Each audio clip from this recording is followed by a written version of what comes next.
Croft, for your latest assignment, you'll be going to some new places. South Pacific, Antarctica, and you'll be getting some new toys. Gunther? This is a new rocket launcher, a girl's best friend. We've been watching you. Your work is very impressive. Tomb Raider 3 from Eidos Interactive. Oh, and one other thing. New outfits. PlayStation.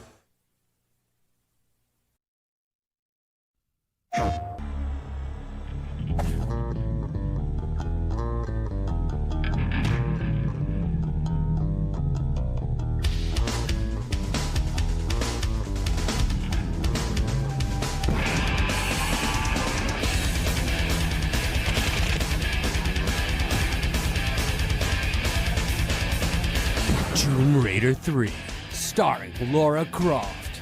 In stores now. PlayStation. Hey, time to load up on PlayStation games. Greatest hits are on sale. Crash Bandicoot, Jet Moto. But I don't even have a PlayStation. You do now.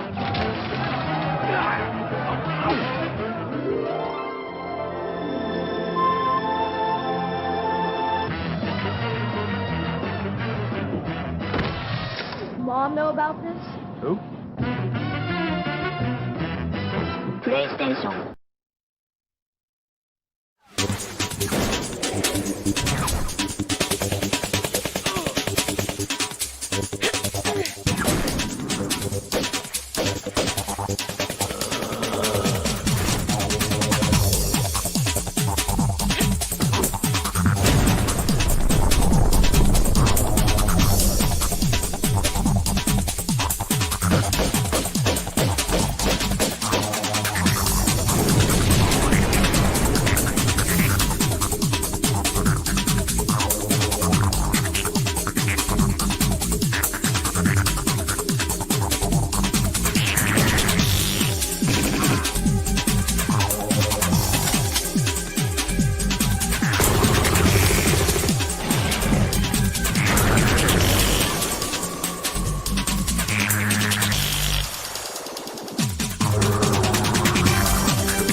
There we go. Good afternoon, everyone. Sorry about the microphone hiccup as well as the audio hiccup earlier. I always fucking do that. I always mute myself because so you don't hear me. But now, please tell me that you can hear me all right.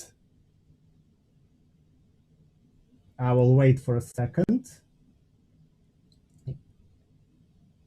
Can you hear me now? Well, there we go. Cool. Okay, so good afternoon again. Welcome to the stream. Everything goes tits up as a fucking always. Anyway, we're going to be playing this one today with Andy Sandham. Rich Morton unfortunately had to cancel, but he might join, so he's a maybe for now. And we're going to be playing it with Tom Scutt, Peter Connelly, and Jamie Morton, who is the new one for us. Please do tell me if the audio levels are too loud, too high, whatever, or too low, and we will work on that. AJ from Survivor Reborn will be playing the game because obviously I can't do it whilst also hosting the stream. But yeah, so we're going to be playing this today, Tomb Raider 3, you know. And just as a thing, we're going to be giving away a couple of things as well. These are from my personal collection. So we're going to have the guide, Prima guide for Tomb Raider 3. Just so you know, Prima doesn't exist anymore, or Prima, whatever. So this is quite rare now. And we also have Tomb Raider, the official Tomb Raider files as well. This one is quite mint. It's very hard to find it in this kind of condition, for my knowledge. So this is gonna be what's happening. Okay. About Angel of Darkness Anniversary Edition, any other games, please, let's keep this one on Tomb Raider 3. Please keep the chat on topic. We kind of want, you know, clean chat so I can hear your, see your questions and stuff like that. Anyway, screw this stuff. You know what's all about. You can win the official Tomb Raider guide, or you can win the official Tomb Raider files. Actually, why did I throw these away? I'm gonna have them here. Now I'm gonna be calling core design. So for the first few minutes, we're gonna have some issues, obviously, because we're gonna set up the Skype. Please do comment that about the audio levels again, simply because you know how stream goes. I'm gonna ring the group now. Ringing. This is so weird. This is like fucking Eurovision again. Hello. Hello. Hello. So we can see you guys. Can you hear me all right?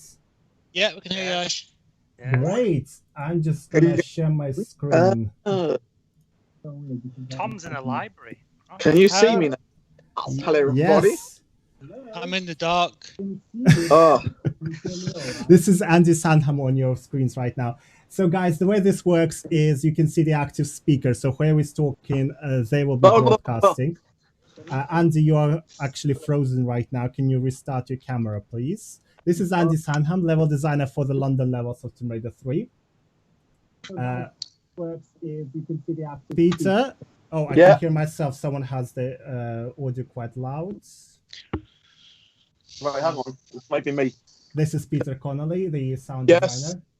Yes, sorry, Okay. I can just hear the Skype stuff now. Tom, can you say hello to us? Hello. There we go. This is Tom Scutt, the AI programmer for multiple Tomb Raider games, actually, aren't you? You did quite a few of them. 3 of them.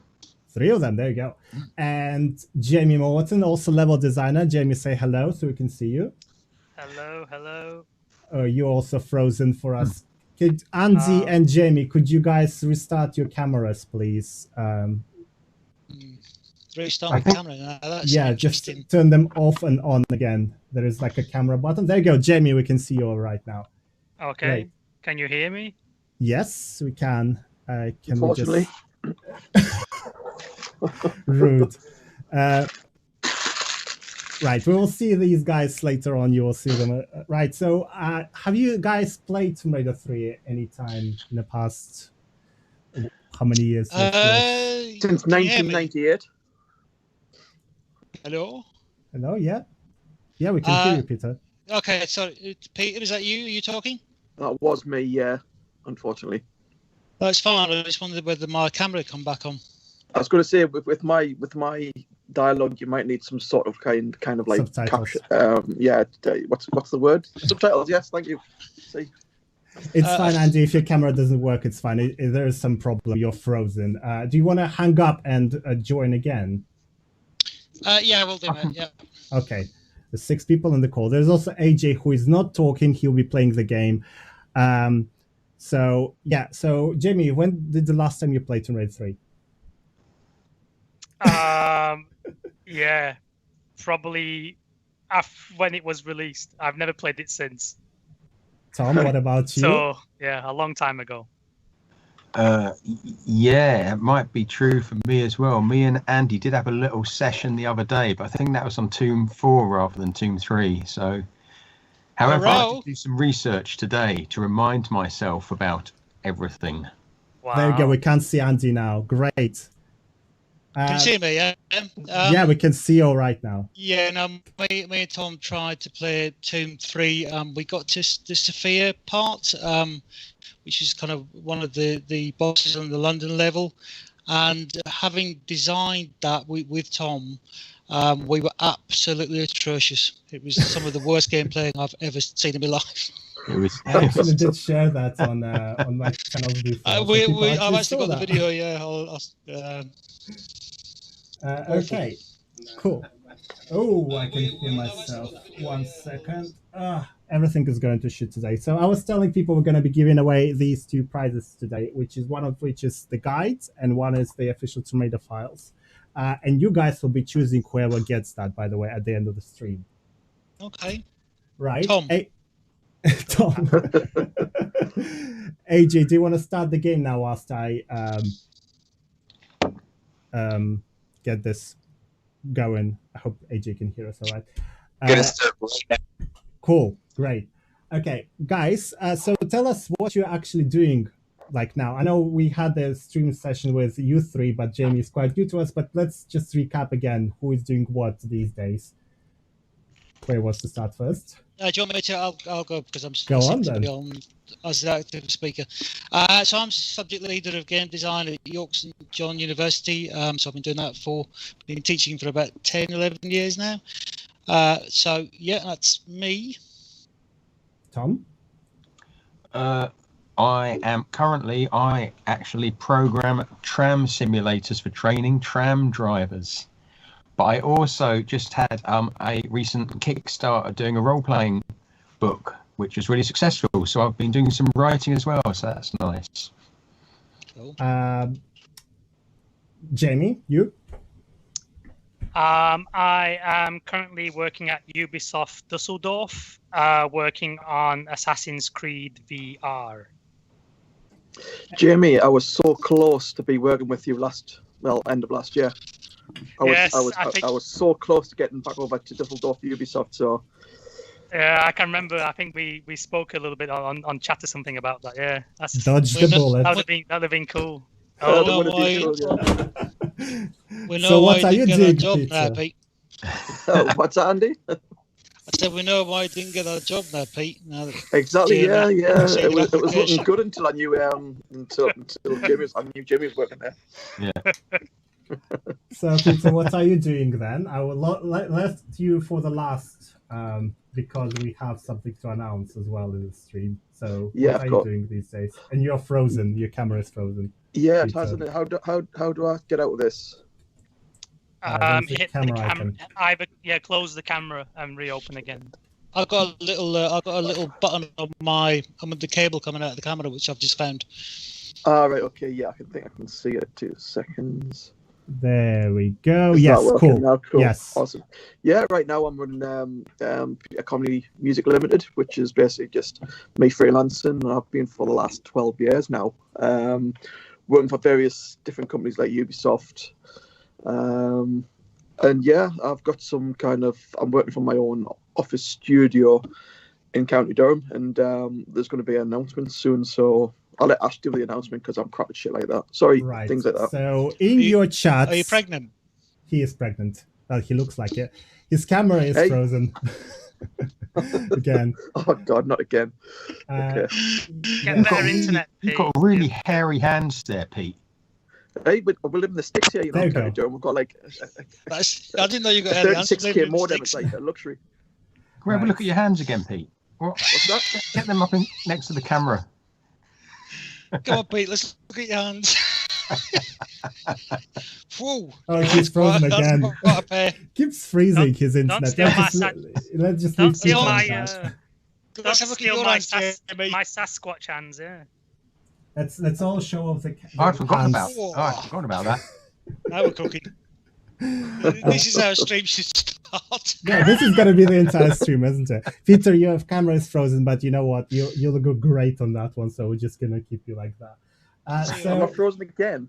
Yes, Okay. and all your chats, I posted a link. I'm sure Taranati can post that link on the Facebook chat as well for me, please, because I don't have it open. You can sign up to that mailing list. So, as you know, we've done Tomb Raider: Dark Angel Symphony. It was delivered to you this year. So we are announcing brand new Kickstarter campaign, which will start literally either tomorrow or a day after. So just sign up to that mailing list via the link I just posted, and you'll be the first to know. It will be called Peter Connelly's Foundations, and it basically will have a motif music, which Peter will explain now. Yeah, it's basically a collection of ideas and demos I've had over the last 30 plus years. There's a lot of songs I've kind of like put to one side, a lot of like ideas I've put to one side that I want to kind of realize, I suppose. I want them also to have a bit of a kind of nostalgic authenticity, so the kind of like the sound reflective of things I've worked in the past is not completely new, in the sense that you're not recognizing, they will be recognizable of previous works. So. Yes, we have more announcements on that soon.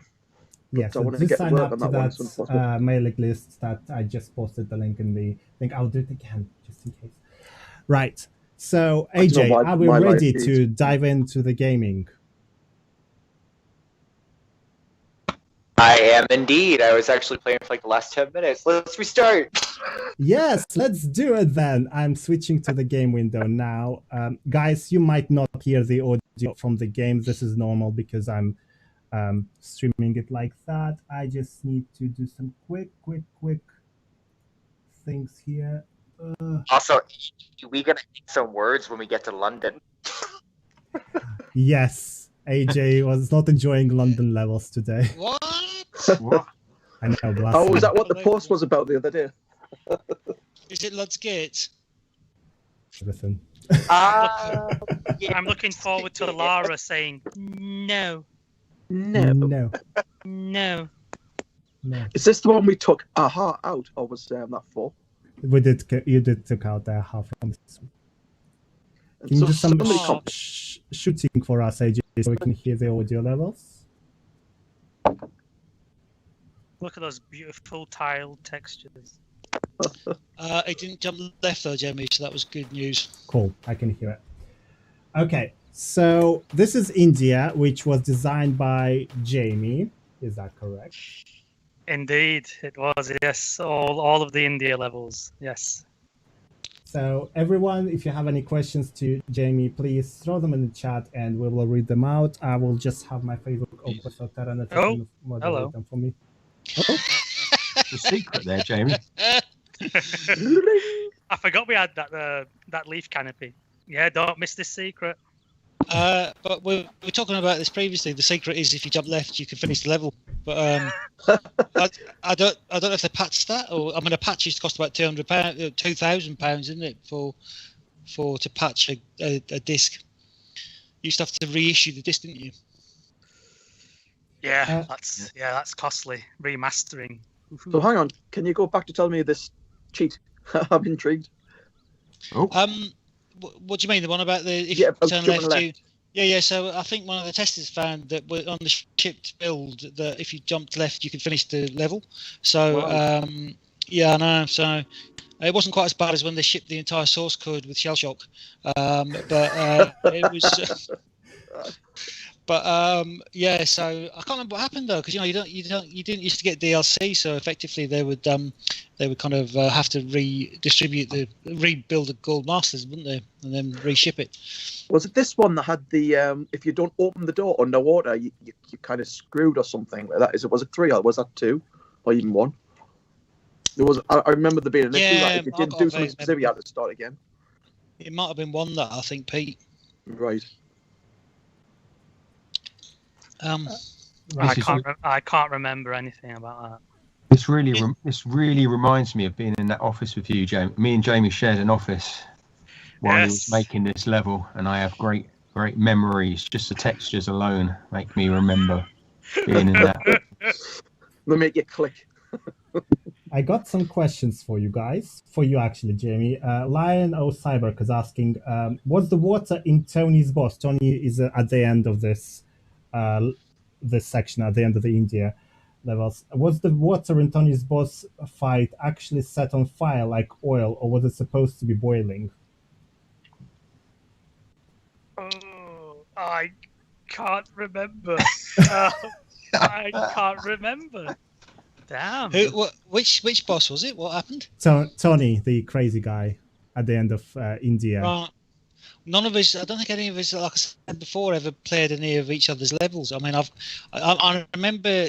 I think Heather started this, didn't she, Jamie? And then they left the project, and Heather Graham did.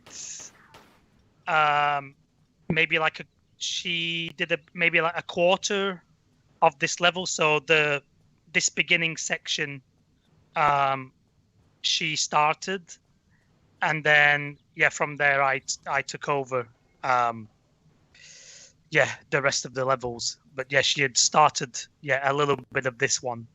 What is that accent, Jamie? Where are you from? I'm from England, near Sheffield. Kansas. Kansas, yeah. Yes. Okay. Kansas and Sheffield, yeah. Another question from the same guy, Lionel Cyborg.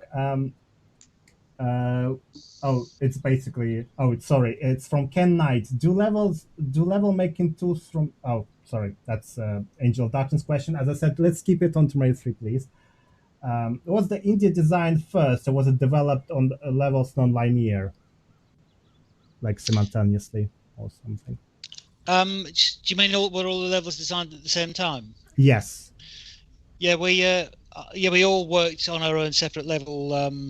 We'd all be sitting in kind of next to each other. I'd pop upstairs when they were upstairs, but then moved down.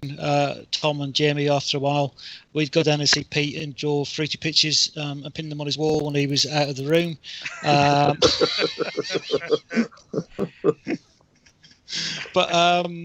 But no, we did. We used to all just sit in the same room, really. And this is kind of the situation was that none of us we had a healthy.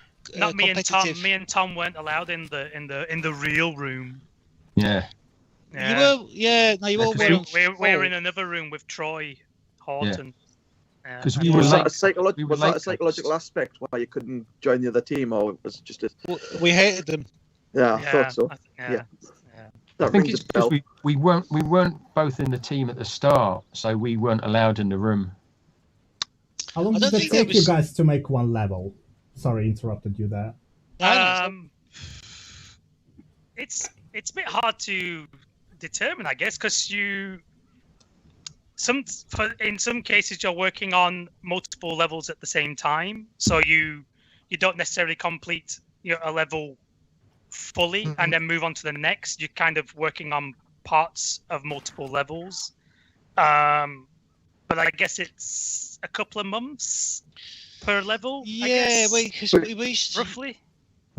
So you're also refining as well, aren't you? As you go, you're kind of making things work a little bit better. I mean, you're adding the cues for the audio as well. So it's pretty much until the way I saw it was always being nurtured at least until until kind of like submission day. Yeah, exactly. Yeah, I guess you have like the bulk of the level, and then like you say, you're refining the level. You have people from QA or your other level designers giving feedback, I guess, to a point. where you're adding pickups where your extra ammunition or energy packs are needed. In the case of Tomb 3, where we had the save crystals and stuff, you're adding extra save crystals for you to collect where needed. So yeah, I remember a constant refinement on top of the main bulk of the level being completed. Yeah, of course. Yeah, I remember Peter, do turn on your camera, please. Sorry. So is it gone off again? Yes. Because lighting's nice on this. You hear me? Nice lighting, looks good. Not this particular bit actually. The previous part. Am I back in? Yeah, there you go. Some of the lighting wasn't my forte. Yeah, some of it looks. No, I mean, I genuinely meant it looked subtle and nice. The previous. I mean, I used to just put in red and yellow lights everywhere, as I'm sure AJ will be telling us later. That fits London, though. Thanks, Jamie. But no, we used to. So effectively, we used to have a year, didn't we, to make them, and we'd spend 6 months researching, which meant sort of recovering from the previous year when we almost died at the end of it, doing like 36-hour, in a row of sessions. That was. And I was then talking the about 18-hour days would start from like September onwards. Yeah. Yeah. So if we actually scheduled it properly, then we would have just been working like normal 9 to 5s. What we did is we skived for about 5 months researching, and then we hammered the crap out of it for 6 months until we almost died, and then we'd start the cycle again. And that's when we saw that we hallucinated that small lady with the vacuum that I was talking about, Jamie. I got a question from Dean Cuthbert, who will probably hate me for butchering his last name. Were you taught to make the levels harder, or were you free to build whatever you want? I guess we were pretty free to build whatever we wanted, I guess. Like, the levels were in our hands for the most part. Again, we obviously got feedback from producers, other level designers. I guess a lot of feedback from QA. Like, the testers were really good of telling us when parts of our levels were terrible.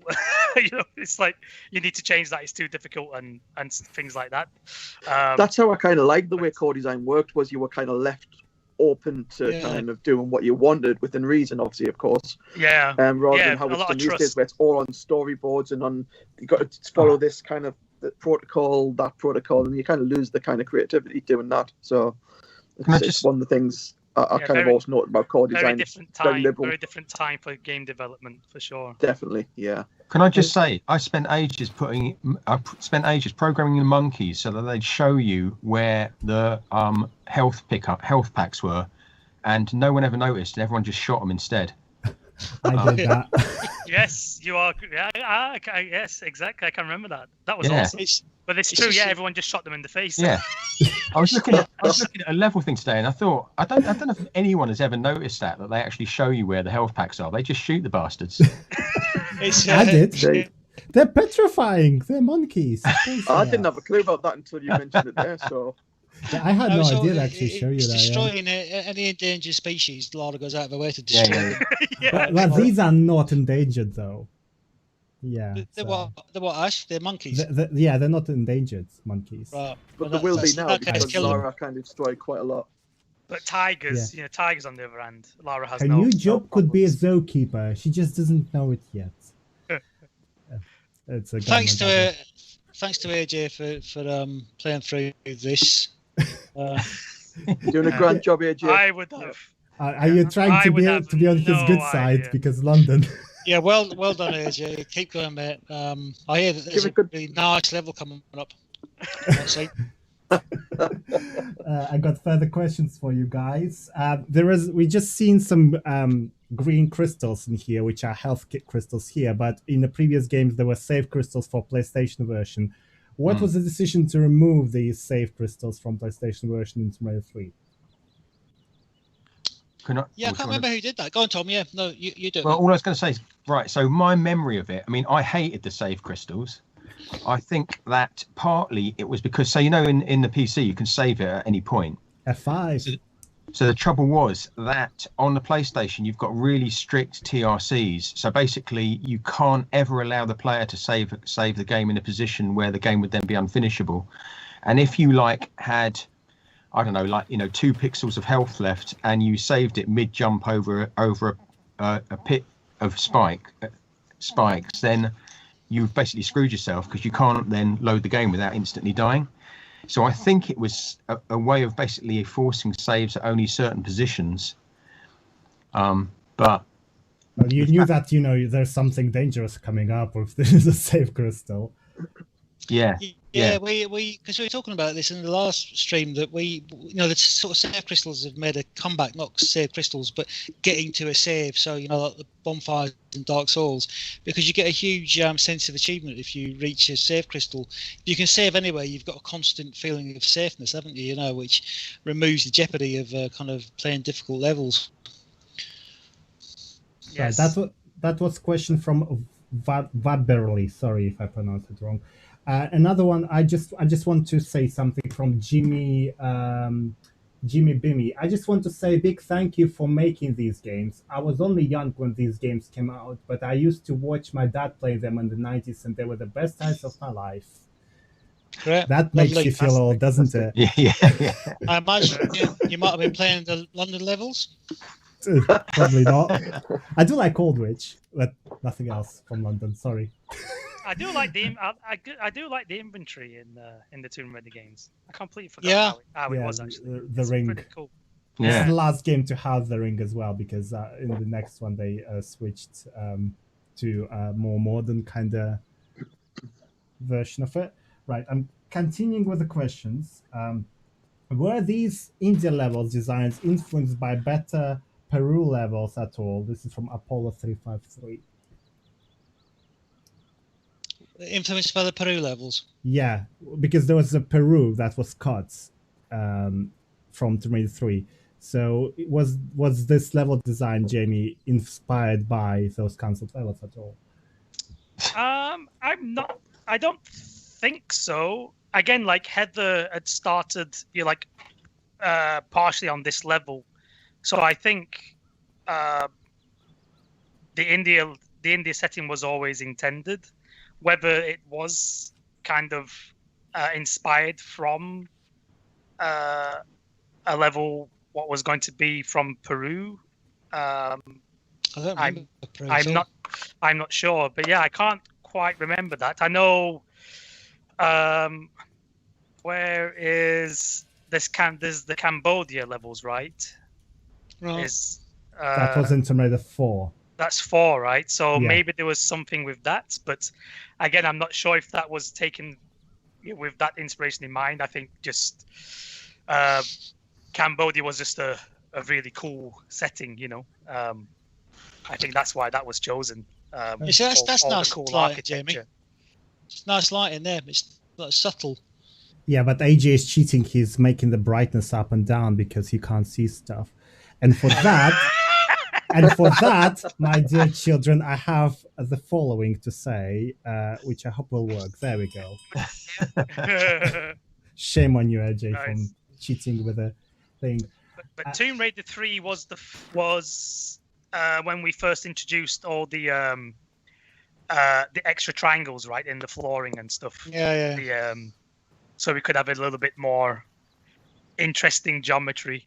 Where Tomb Raider 1 and 2 everything was purely squared. Tomb Raider 3... The river dance, wasn't it? Tomb Raider 3 was the river dance, where she used to frequently end up river dancing in one corner of the map. That was the frequent bug. Other than the hands and feet bug, we used to get in from the Japanese testers. Exactly. Her hands and feet are not working with the hands and feet, with the feet and hands. Yes, gory. Amazing. Hands and feet gory. Luca S is asking, Andy, did you write any dialogue in Tomb Raider 3? I love it so much. The NPCs were so much fun. I assume it was Vicky. I don't think, no, actually, we didn't, unfortunately. I was thinking about this earlier. No, it was Vicky. Vicky, we kind of worked out the story, but it was interesting because Vicky had to kind of develop, it was a very pure sense of her developing the script around our levels. and having become a scriptwriter after, on Tomb Raider 4 and 5, I realised what a difficult job it is. It's a real nightmare trying to kind of write dialogue and plot around people who've just designed levels. I think Jamie and Tom might remember Shell Shock, where every week I'd have a new character somebody deliberately killed in a level that I had to write out of the script. So yeah. Yes. So it's a difficult job, but I mean it has reversed now that we've got I think people like Rihanna Pratchett who they come to her first for the script, and it's only just started to turn around with scripts coming first in games. Obviously the designers sit with the script writers, but we used to just have to paste the scripts in. I think it's Peter typing. Terrible person. Sorry. Stop typing. Is that what it was? Yes. Just saying that it has become more important script. It's really important now. Whereas when we were doing it, like I said, I got put on the scripts because nobody else wanted to do it, basically. That's kind of where my interest in becoming a scriptwriter came from. Yeah, I remember the 90s when because in my country we didn't have proper copies of the game. It was always pirated from Russia or whatever. And I know, terrible. But I tried to get legal. Now I have all the legal copies, all good. I have a big Lara here from Peter. Basically the pirates would cut all the FMVs and stuff, like music, audio, just to squish 5 games on one CD. So because not important story, but now you kind of want to know the story, as Andy was saying. The times have changed quite a bit, and actually I now enjoy knowing the story, and now enjoy watching FMVs from old games and stuff like that. Right. I do enjoy watching the FMVs, actually. I do enjoy, I don't think any of us have, last time we said we haven't played these games for 20 years, and it's fascinating to see them because they still stand up, other than obviously the London level. AJ, thanks. But there's very cool Masonic temple in Aldwych, and I do like the museum. It is difficult though, but it looks nothing like British Museum. I'm very disappointed in you, but no, it doesn't look like the Natural History Museum because they got it wrong. So I went to the British Museum, took all the photos. Yeah, but it doesn't even look like British Museum either. It should do, because I spent about 3 days in there taking photographs. It definitely doesn't have a big sphinx in the British Museum. Well, artistic license, Ash. Yeah, licensing for old stuff. Yeah, of course. Okay, if you say so. I just want to give a shout out to Terence, who is moderating shitloads of questions as they pass through, because I cannot hold that chat down. So thank you, Terence, for helping me out. That's my mod. Thank you. A comment from Lucas Oliveira. Thank you all so much for these games. It defined my identity as a gamer. It turned out to be my favorite game of all time. So there you go. Oh, excellent. Thank you. Were you guys aware how dark the game was on PS1? That's from Derman. I was. only your levels, Andy. Yeah. How dark are the general They are very for the dark, entire yeah. game? Even on PC, they're quite dark. You have to put the the brightness gamma all the way up. Yeah. It could have been that when we were developing our monitors were a certain brightness, and we probably never did a check of to calibrate the monitors to a certain level, and then basically realize it's the lighting's maybe a bit too dark. It could very well be that. This is something I actually wanted to ask. Ideal. Sorry, a lot Peter, of you're companies saying. now don't calibrate their monitors. They're just it's mentioned a lot, but it's just not done. Same with sound. You create a sound on a shitty hi-fi speaker, and you just don't know how it's going to communicate across other speakers. So it's you will know about shit sound, won't you? I know all about shit sound. I know all about shit music. Apart from your new CD, Pete, which is amazing, I should point out. It's funny when we were doing Dark Angel Symphony, we produced shit music books, and he kept calling them shit music, which I do agree with. Shit music. Sorry, I shouldn't swear. Very shit music, which is a joke, everyone. This is how we joke. This is something I actually wanted to ask last stream that we had, but probably it's now even better because now we have two level designers and a programmer involved. Peter, it's probably not so much for you, but in those 90s days when you were developing these, you were developing these on the CRT monitors, you know, those terrible things. How are you not blind? I am. I'm blind by other reasons, not the reasons by CRT monitors. Did we? I don't remember them being that bad. Did we have CRT monitors? Was it the big chunky? Yeah. Oh yes, Yeah, definitely. yeah. We definitely had those monitors. I have pictures of you actually here. Yeah. Speaking of, yeah, AJ, I don't know. can you pause the game for a second? I can't remember them being that bad. I'll tell you what it is. It's because we spent 6 months on them and 6 months off them, buggering about. Right. So, guys, I have something to show you. I probably should have started with this. Rich isn't here with us today, but there you go. God. The team. Tom. There you go. So here we have Tom Scutt, Andy, Jamie in the top left, and Peter over there, not waiting in tone that he does now. It's a power stance from Pete. He always used to do that. Yeah, he doesn't like being in the photos, doesn't he? So he's just like. Sure he's not just trying to hump his keyboard. Well, that could be the case as well, to be honest. Yeah, it's like that dude at level 42 with the guitar. It's like Pete always has to stand up when he's doing his music. Because you pulled the chair away from us. That's what it was.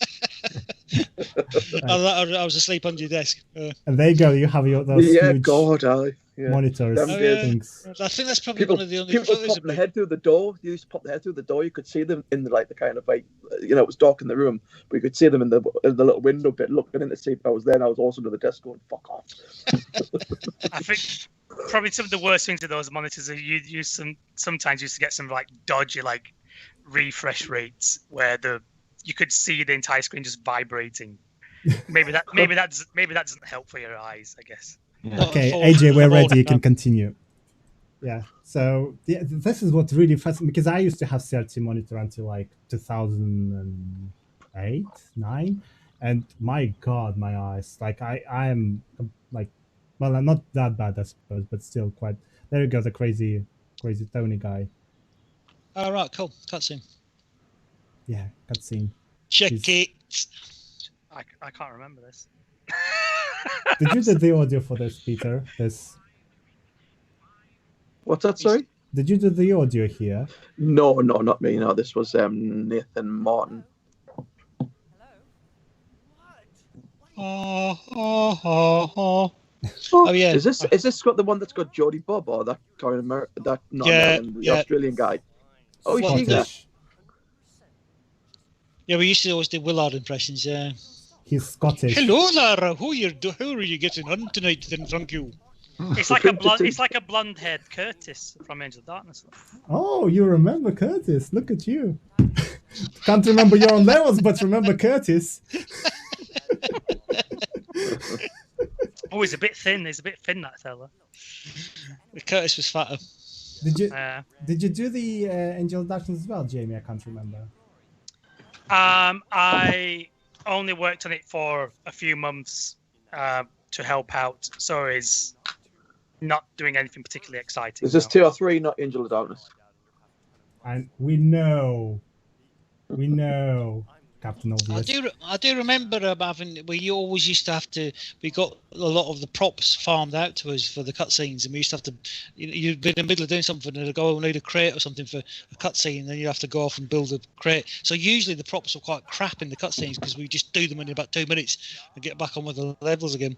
It was either us or Phil used to make them. Yeah. Locations-wise, we have a question again from Dean Cuthbert, who I can't pronounce last name of. Who came up with the locations? Were they there when you guys told go make some India levels or go make London etc. Or like? No, we pitched them. Yeah, we pitched and we came up with the locations of what we thought was cool. And Basically. who was deciding?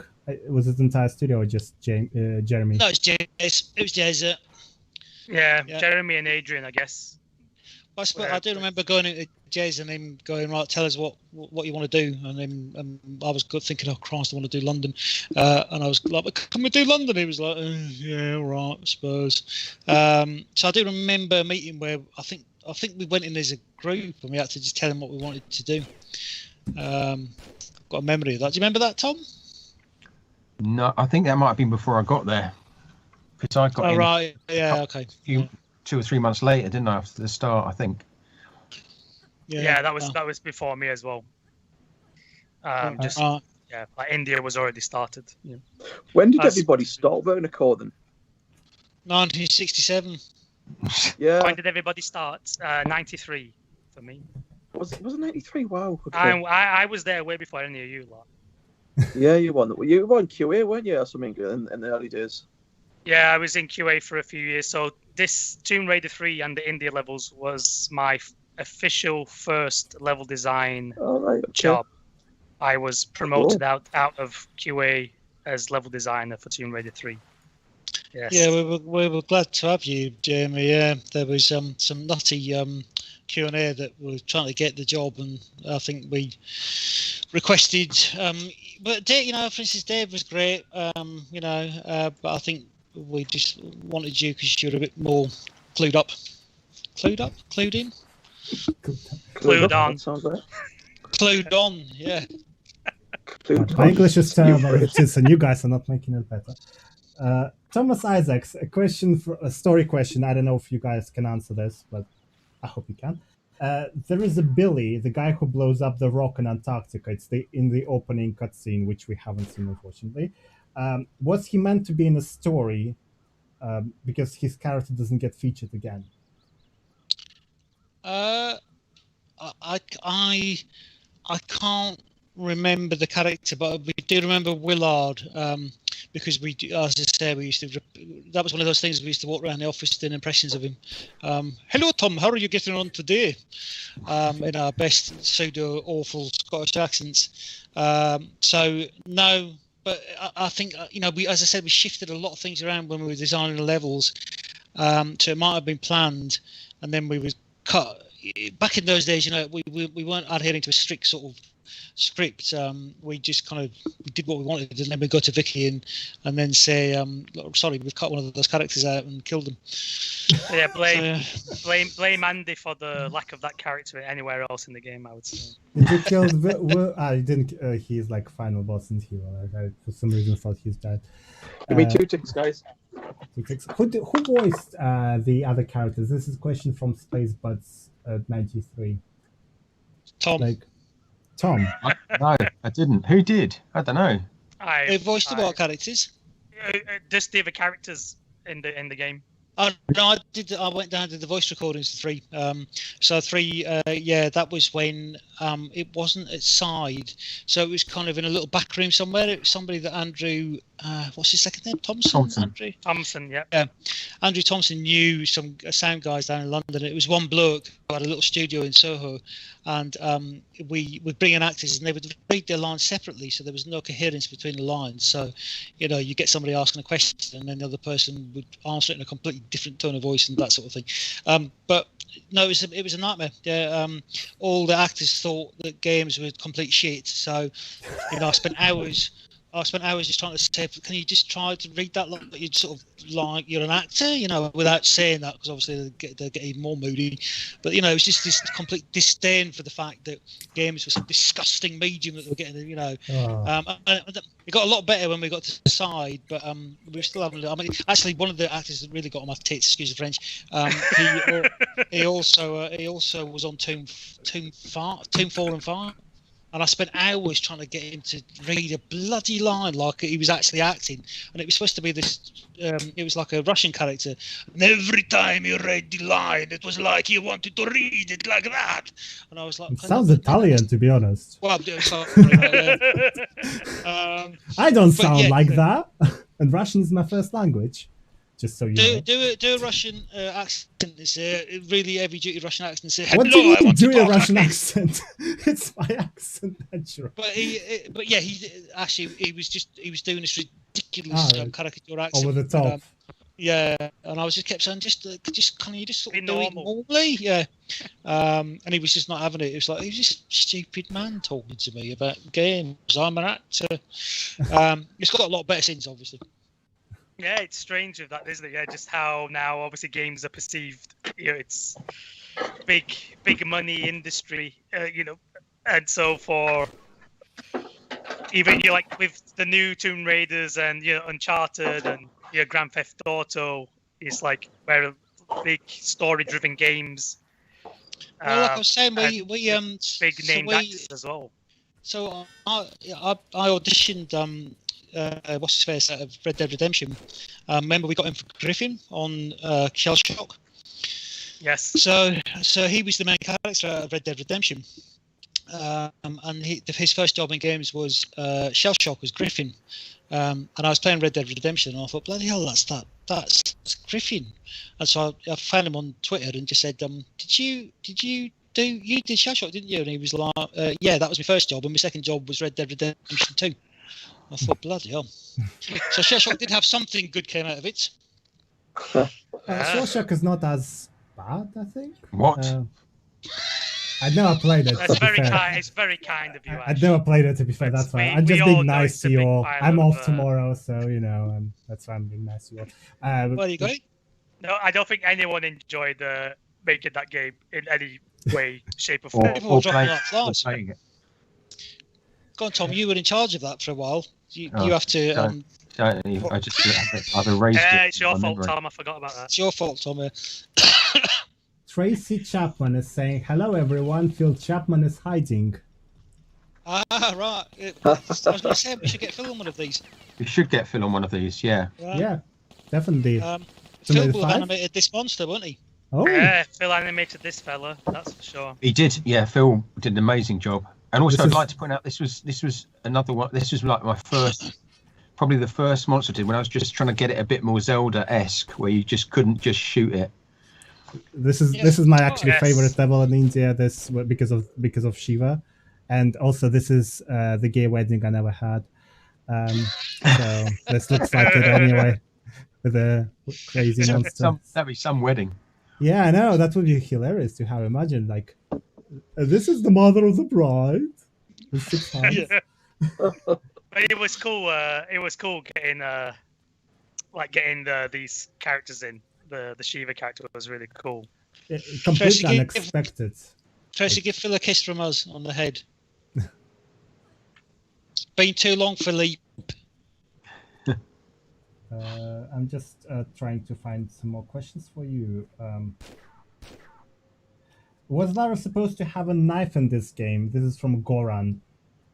There is some footage from back in the day where there is animation developed for it, if I remember correctly. Don't know.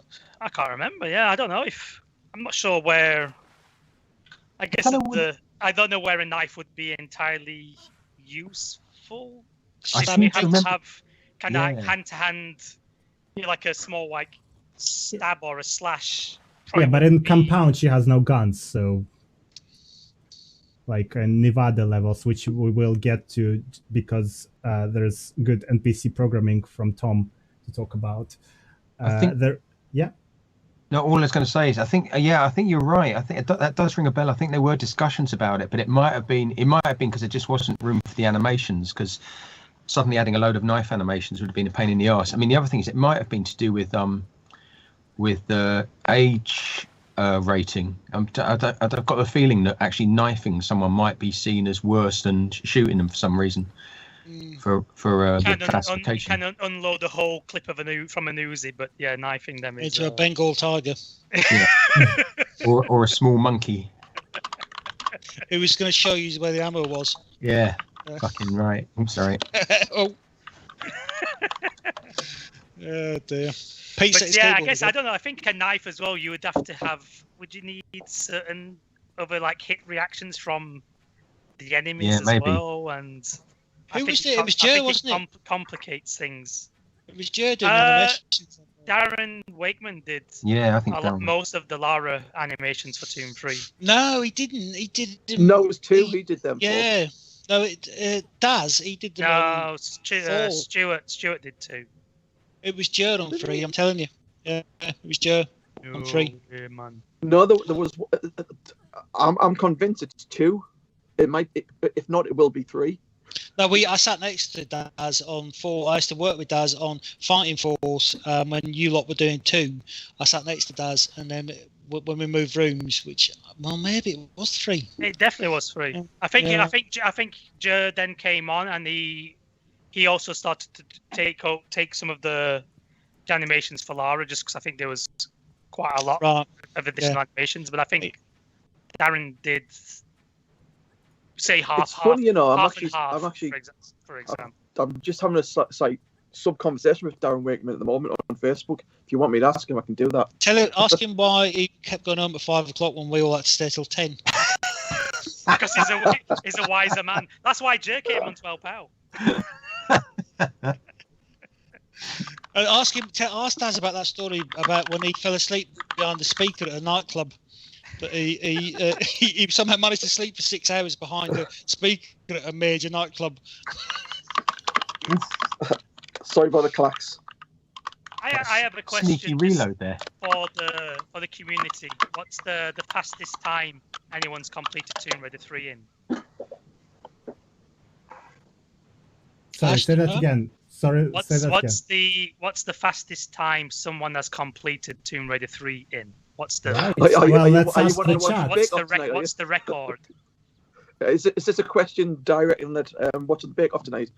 Let's see what chat says. And whilst people are typing, I'm gonna cover some things that was say. Tracy Chapman says kisses given lol. Now someone asked which levels were made by whom, so let's cover that up, please. So I know this is made by you, Jamie. Yes. London was made by you, Andy. No. Tom made all the London levels. No, you did. You leave Tom alone. You did that. Take responsibility. Who did Antarctica? It's Pete. Yeah, Pete Duncan. Pete Duncan. Pete Duncan. And the rest, which includes the Manor and Nevada, were made by Rich Morton. Yes. Am I correct? Yeah. Yes. They did.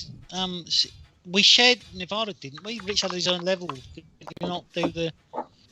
I thought we. I'm not sure. Level. I definitely didn't do any of Nevada. Maybe someone else did a level for Nevada or something. Can I just jump in there and clarify? The majority of Nevada, I think. Can I just jump in and clarify? Can I just jump in and clarify something? Darren Wakeman did all of 2 and a bit of 3. Joe did most of 3 and 4. All right. Okay. There you go. There we go. Some answers regarding completion. Andy will love that. Dean Cuthbert, 6 years, and that's just for Aldwych. Embos, 4 years. I think was all right. I think that's actually the only level I can tolerate in London. Well, to be fair, the museum is okay as well. I don't really have that much trouble with London. And then again, I don't really play these as much anymore these days, so I might hate you after playing them. Play it back, Ash. Play it back. It's beautiful. Nikki Loney says 58 minutes. I assume using glitches. Clona glitched 1 hour. Yeah, so there's a glitches that you can use to. TR3 speedrun in 57. World record is 57 minutes 31 seconds. That's by Derman. And Clona says, who said he finished it with glitches in 1 hour. Without glitches is 2 hours, apparently. I don't know if he's a machine.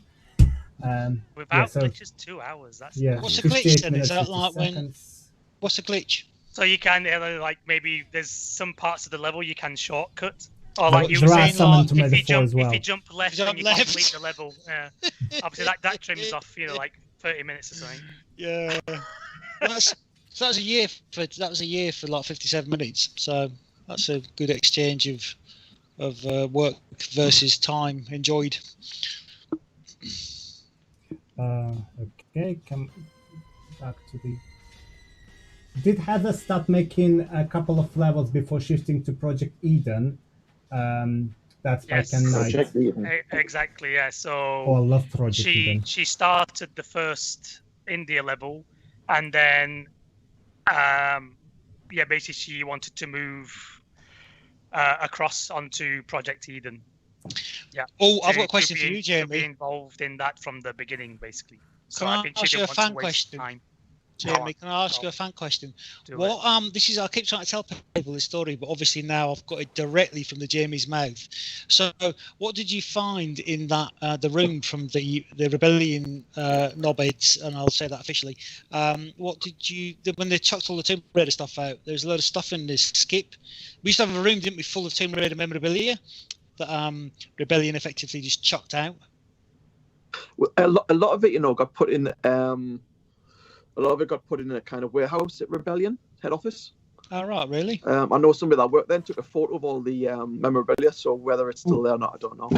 Yeah, a lot of it. I don't. I think there was quite a lot what went in a skip because there was. Yes. I was one of the last people to leave the office, so I actually helped pack all of the office and deliver it in a delivery van to the Rebellion headquarters. So. Right.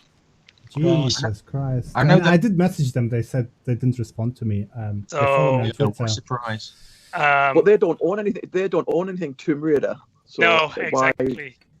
But Gavin managed to rescue some of it, and I actually have a couple of Tomb Raider 3 trophies upstairs. All right. Nice. Get them over. We'll get them sold. Or just give them to me, and I will keep them nicely here. Don't send them to us because he'll give you the wrong postcode. Yeah. I used to own Ken Lockley's core bag, but oh god! Please don't talk about Ken. I had a lot of the framed Tomb Raider artwork and pictures. What was around in the office? I had them at home for a long time.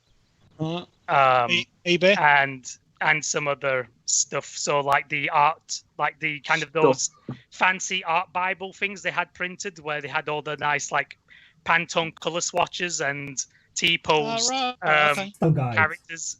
Style guides. Yeah, the style guides, exactly. I had quite a few of those for a while. Yeah, basically I sold them all on eBay. Yeah. You terrible person. I do have style guide, but I can't reach it. It was a gift from Merty. But if you guys have anything else and you really don't want it, but please ask me for address because Andy will send it to the wrong one like he did. I don't think I have anything else now. I just apart from a few of the copies of the boxed games. That's it. Andy, your camera is frozen again. Look, I just went upstairs and found these. Oh, go on, show us. This exciting. You see that? Yeah. What is? Look at that. Beautiful. I mean, it's made of plastic. Yeah, I can remember those. Is that the award? Yes, this is an award, an ECTS Interactive Award for Game. Oh my God, Game of the Year. Amazing. Yeah. That's cool, man. Yeah. That's something that Crystal Dynamics. What's it for, Tom? It's for Tomb Raider 3 or? Tomb Raider 3, and this is Tomb Raider 3 Jogo de Ano. In my finest, maybe Spanish. Media score. What's my lamp doing? Oh, this is incredible. Yeah. Can you send us some photos of that after the stream, please? So they were courtesy of Gavin, who I think rescued them from the skip. Oh, that's terrible. Well, I know. Yeah, sorry. I don't know what happened. I don't know what happened to the BAFTA. Crystal Dynamics have it. It's in their studio. It's in their studio. That's very sneaky. Ian Livingstone's got the giant ladder we used to have in the lobby, hasn't he? Yeah, they have a lot of trophies in Crystal's office. I actually can send you photos if you want. I've been there. I had half of the outfit. What we had, like we had the Lara Croft outfit in that like glass cabinet. Oh right, okay. Have you worn it? I didn't wear it. No, I didn't wear it. It was all the latex is all tearing and stuff. It would have been too revealing. I think I would have had that problem if I tried to get into it. The latex would have been too revealing. People say that this is a very well earned award. That's my line. So there you go. Thank you. This is a nice looking level, Jim. Do you remember any of this? I don't know. I don't remember the. I don't remember. I remember the textures and stuff. I don't remember the layouts. Oh, do tell us how you done and- textures. Someone did ask that. Sorry about that. I can't see the chat that far back. But someone did ask about textures. How was textures made in Tomb Raider 3? Go on, Jeremy. What did we use? Like, were we still using D-Paint or a very early Photoshop? Maybe. No, at it's the time. Photoshop. Yeah, it was Photoshop. Yeah. So yeah, we would get like photo reference or like scanned images, and then obviously tweak them. So obviously there was no copyright issues to create a tileable texture. Well, we didn't want that bothered about copyright issues. Don't say that. Maybe people are gonna get us. You now. will not get in problem. It will be Square Enix Europe, so it's fine. But they'll know about John Eves and the you know, John Eves. They managed to take his hair off and they made him into a black man for Tomb Raider 5 to avoid him being the French John Eves. The story on Janice is available now. Previous stream for Tomb Raider 4.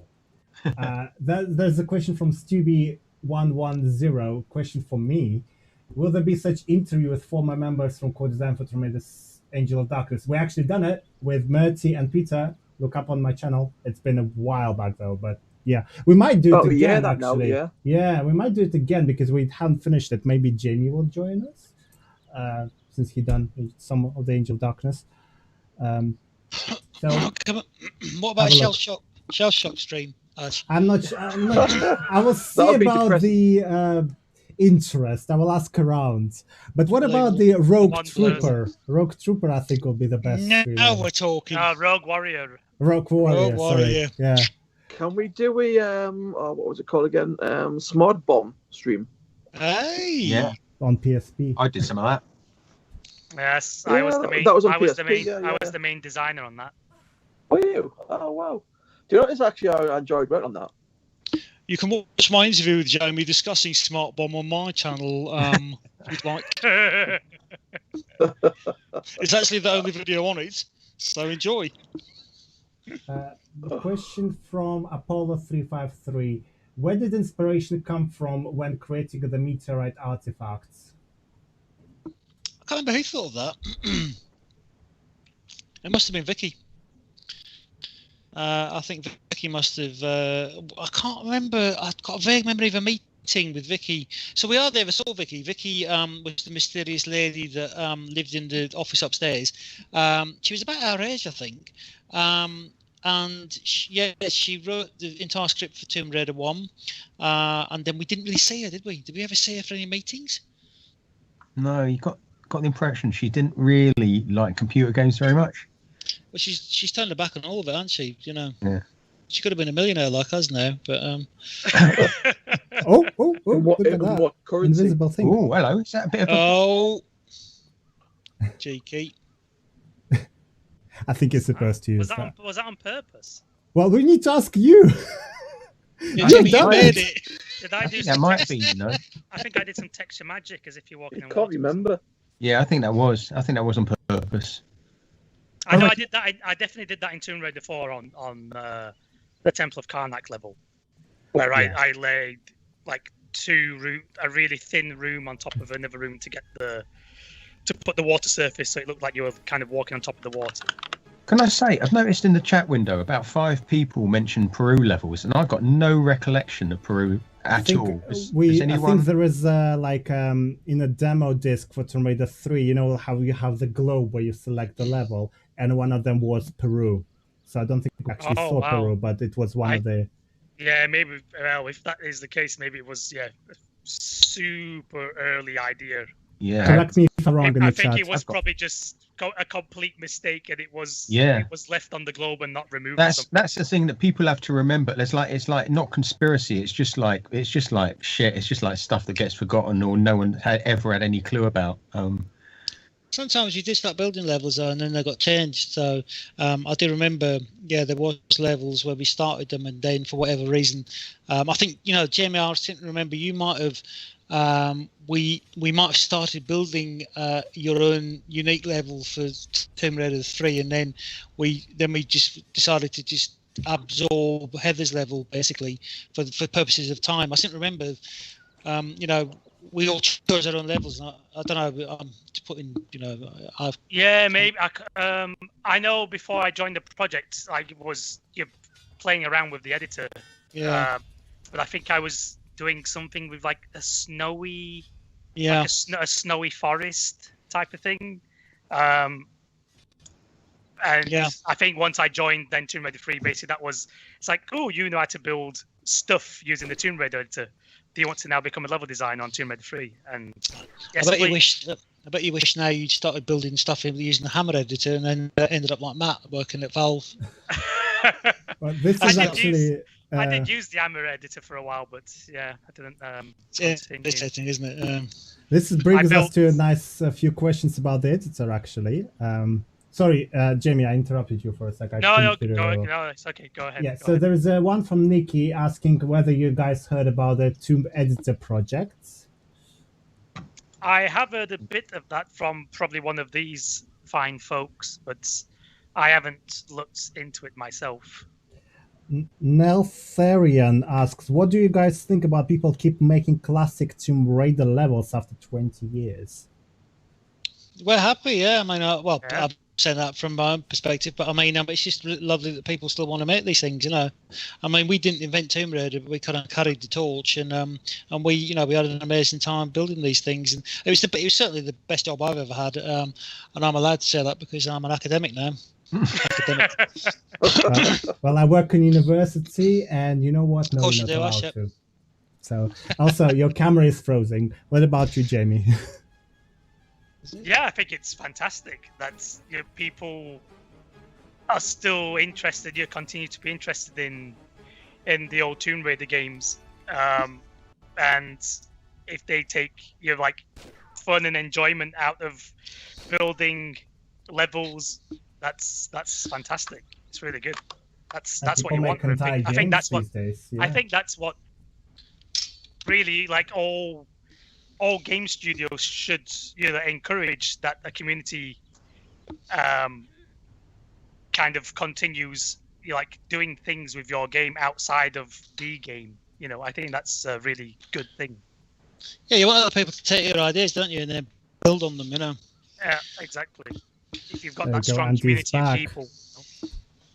Yeah, it's incredible how much like community you guys actually built. I'm not talking about modern games now at all here, because they don't really get level editor. Andy, your camera is frozen in a very weird position. Yeah, it makes me very uncomfortable. I can see it. Yeah. I feel very weird. Right, so yeah, as I was saying, you guys create, like, there's a huge community that does fan art, writings, fanfics, like Angel of Darkness is particularly good for that. But level editor is just huge. There's so many things that people create. People created their own level editors now that obviously improved on visuals and stuff like that, and there's less of blockiness, there's more of like free stuff, so you need to look into it. Speaking of, someone actually asked you, Jamie, whether you'll be interested to create a level these days. It would be interesting. It's a matter of time, I think. It would be interesting, I think, to delve into it, I guess, like to try out something with to create a new level. But so what is the level? Is the level editor a completely new? Yeah, it's a brand new Tomb editor. Someone says here, actually, Thomas Isaacs, he wouldn't be building levels if it wasn't for Tomb editor. It's so quick and easy to use, and he's currently building on your and the London textures. So underrated, he says. Thank you, Matt. So no, I think I'd be interested in looking at that, because one of the things that I've noticed is there's a lot of retro games coming back, and I'm not talking about making a Tomb Raider, but it's like we honed our skills on making these retro games. I've always enjoyed making the kind of retro style stuff, and certainly with my students, it's kind of a good way of teaching them level design, which I do teach extensively. You'd be surprised after the lads get, but that I do teach them, and I'm interested in kind of looking at new editors. So it would be nice to have a look, and then I can get Jamie to help me do all the work. build them, I guess. Well, I just left in the chat that please, guys, email me info and link on Tomb Editor, and I'll forward it to you, Andy, and you, Jamie, and you, Tom, if you would like to try building the level. Tom has no idea how to build a level. No way. Well, look at Sophia. That's a very tired laugh from Tom. We've those long evenings. When me and Andy spent a couple of hours trying to play Sophia level the other night, it just felt like having post-traumatic stress disorder. I felt quite disturbed by it, going through it again. It was awful. Yeah. After all these years. Yeah. No, I can understand the frustration of people playing the London level after playing that. They're not that bad, honestly. Like it's just AJ can't play games properly. Look at him. Well, no, I think it is interesting. Sorry, James, I was going to quickly just say that it is interesting how difficult we made, because we didn't really have we didn't really understand difficulty curves, and so on Tomb Raider 3 we went in and tried to put in everything we could, and we made it to our own level of difficulty, playing it repeatedly over and over during the day, and then we never tested it on people other than the testers who were hardcore game testers, and so it's one of the most difficult games in the universe. I think Jamie's was perhaps the only kind of playable easier level in it, really, which is good because it was the first level. I don't know, do you agree with that? Or? Yeah, I would say, yeah. Like I think in general, I think we still had that idea in mind, right? That like the first set of levels should be easier as you know, and then moving on as the levels get more difficult, and we introduce different weapons and different settings and that kind of stuff. Submersible. Yeah, I don't think we were that inept. I didn't just mean inept. I just meant that we were relatively experienced with game design. Yeah, I guess a bit more freestyle in some cases. We just did it really hard, though. That's the most terrifying freezing. Is your camera frozen, Jamie? That's terrifying. His camera is frozen because your camera is frozen, and Skype is broadcasting to it. There's a nice profile picture right there. Yeah. Oh damn! I just about got it as well. Oh, I just went. It's because of your camera, Andy. That's why his face is like that. It's just my. Jamie, your camera is not frozen. It's because Andy is frozen and Skype is leaving the last frame when when Andy's talking. Andy's got a camera virus. Yeah, yes. I don't know what's going on with my camera. Camera 19. I was going to say they should do a like a Tomb Raider Maker or something, like Mario Maker. That'd be awesome. Yeah.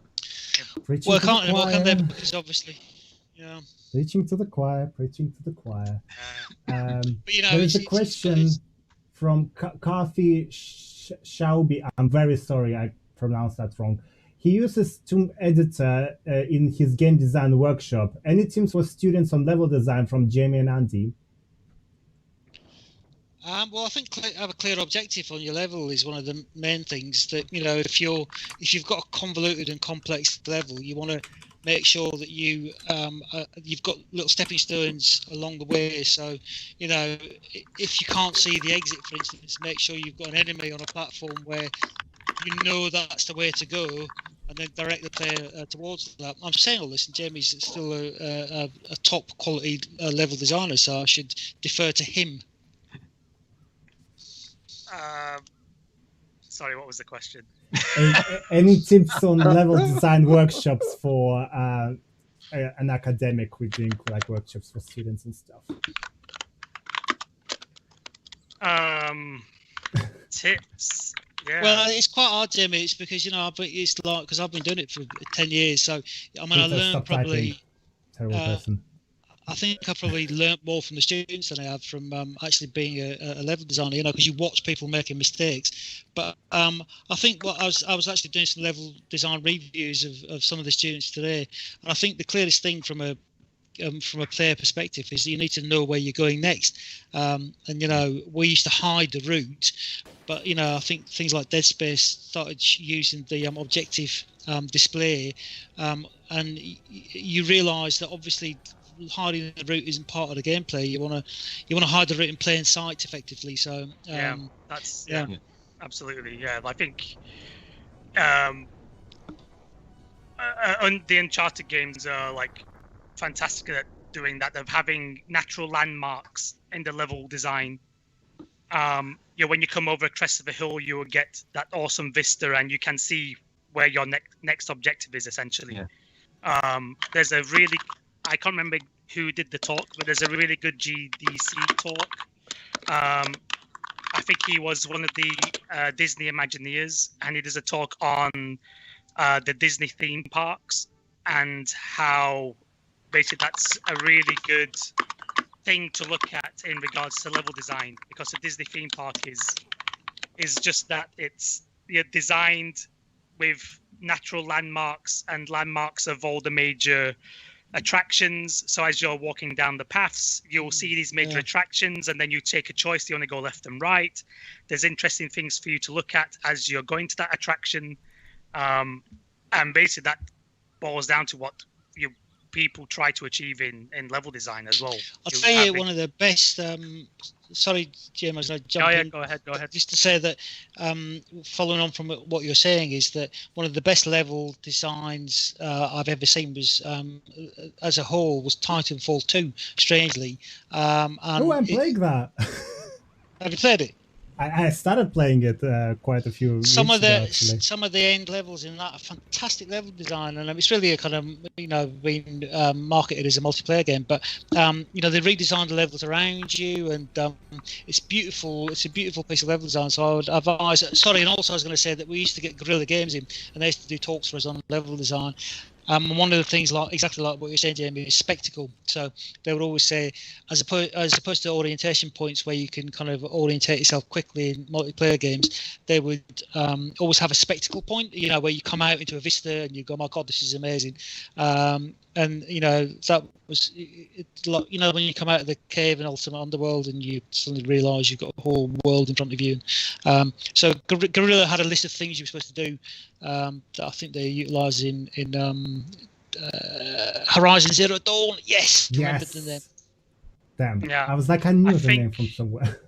I think as well, having quiet moments in a level is really important. Like pacing, that if a level's just, or maybe if a level is constant action and you're like doing those kind of things, that's the beginning of the next level at least, or the next section of gameplay should be a quiet moment. You can't just be all frantic action orientated pacing, or it just becomes one note and there's no downtime for the player. You're ready for the next big action beat or the next horror encounter or something like that. So you need those quiet moments to then build back to that action again. Andy, can I just ask you to turn off your camera just so everyone else stops freezing? I don't know what it's doing. It's really irritating. Otherwise, Jamie will have a collection of profile pictures. Nickeloni is saying that London levels are the best. Thank you.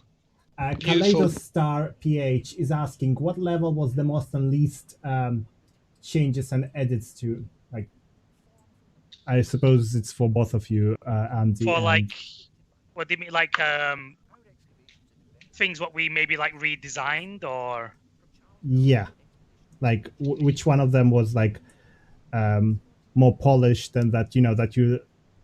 I will just read that question again. Jamie, could you just turn off your camera and turn it back on again as well? Sure. We're having so much technical difficulties today. It's great. It's probably my camera. It's what level has the most and least changes and edits? I think you can ask Tom that one. Certainly, if you want to ask about the Sphere level. We're gonna get to that. I can't remember, to be honest, but I do know the India level with the quad bike. I think that was out of all the India levels, that was the one what was a bit more of a pain to lay out, just because of the still trying to make it interesting with the path and the track you need to take with the quad bike, but then you had to obviously make the paths a certain size, and especially when you had a more of an angled path. I think I remember you trying to make them a bit bigger, because I had them at times a bit too thin, and it was just super difficult to navigate down the road on the quad bike at a decent speed, without just slipping off the edge of the cliff or something.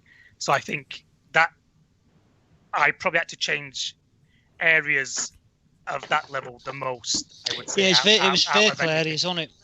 Vehicle areas were an absolute nightmare. You know, I remember that on the, I think it was Lud's Gate, where the submersible, so effectively the first time we designed that, the testers would spend their entire time flying out the side of the map every 30 seconds. And I think that probably still happens quite a lot, but it was agonizing because I was trying to put them in tight little tunnels and sewers, and yeah, so I mean, we watched your Karnak, Jamie, the other day, you know, when you got the Jeep. Yeah. And that, I was just saying, like a bloody nightmare, because you used to have to build thousands of miles of track to, you know, from another level design thing, is trying to stop players running through your level. And when you've got a vehicle, obviously, you can just fly through thousands of miles of level in 10 seconds. You know, I imagine that's difficult from a... exactly. Trying to put in something a bit like interesting to do, and also not like, it still takes a lot of work. So you don't want like all of that work and the level just to be eaten up, you know, like in seconds. It's like I've done it. It's like, oh man, that took like, still takes you like weeks or months, to build, and then it's like, it's only seen for like a minute. It's like, so trying to have like switchbacks, or where it's, you go through and maybe you have to come back through that section, maybe you to like try to reuse the space as much as possible. I think maybe on the Jeep section, maybe on the quad bike, I can't remember. Maybe, I think in general, I think for some of the vehicles, the vehicle sections in all of the, I think, like Tomb Raider games, that's there's parts where sections where you have to actually get off the vehicle, to interact with something, just to slow the pacing down, and then you get back on the vehicle to continue. Because I think without those sections, the level would be over too quickly, and maybe not so interesting as well. We've got the cubics and pools. I played this recently, and me and Tom couldn't get past this part. It was so hard. So look at the toppers and balls. Well, we're now in London.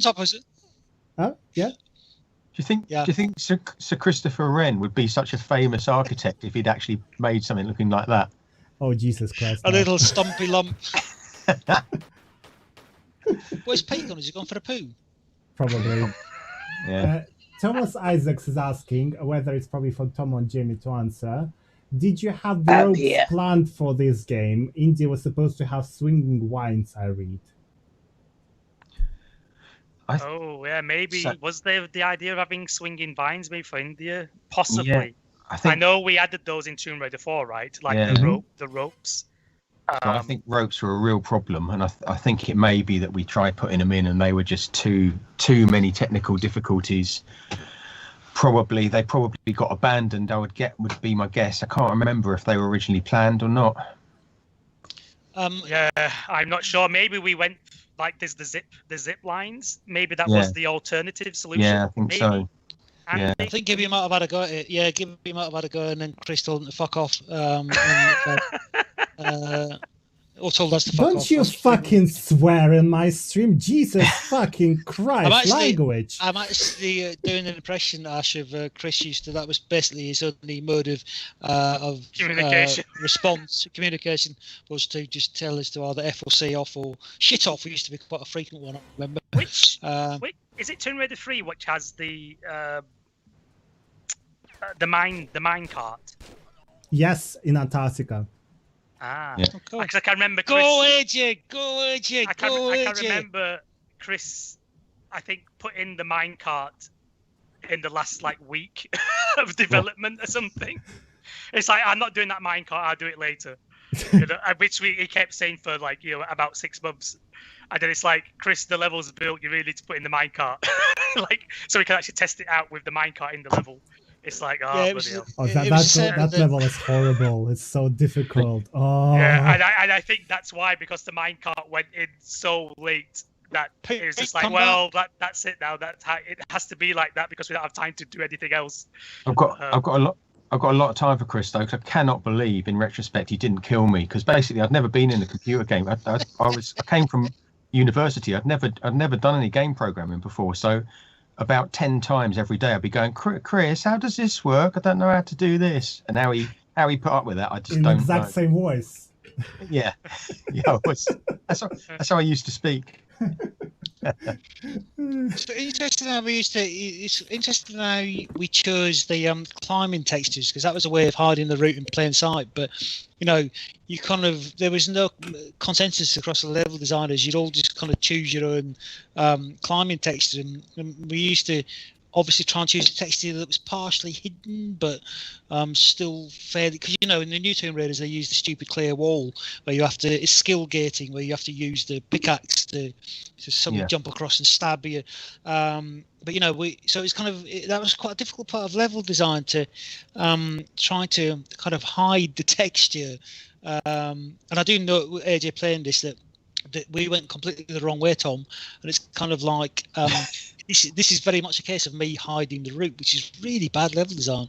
I'm quite pleased with how it looks though, but not the actual level design. So I don't know. I think that was one of the charms, or the main kind of, I guess, level design ideas, right, for Tomb Raider. Like, I think in general, like, some of the paths and the ways to go are not that obvious.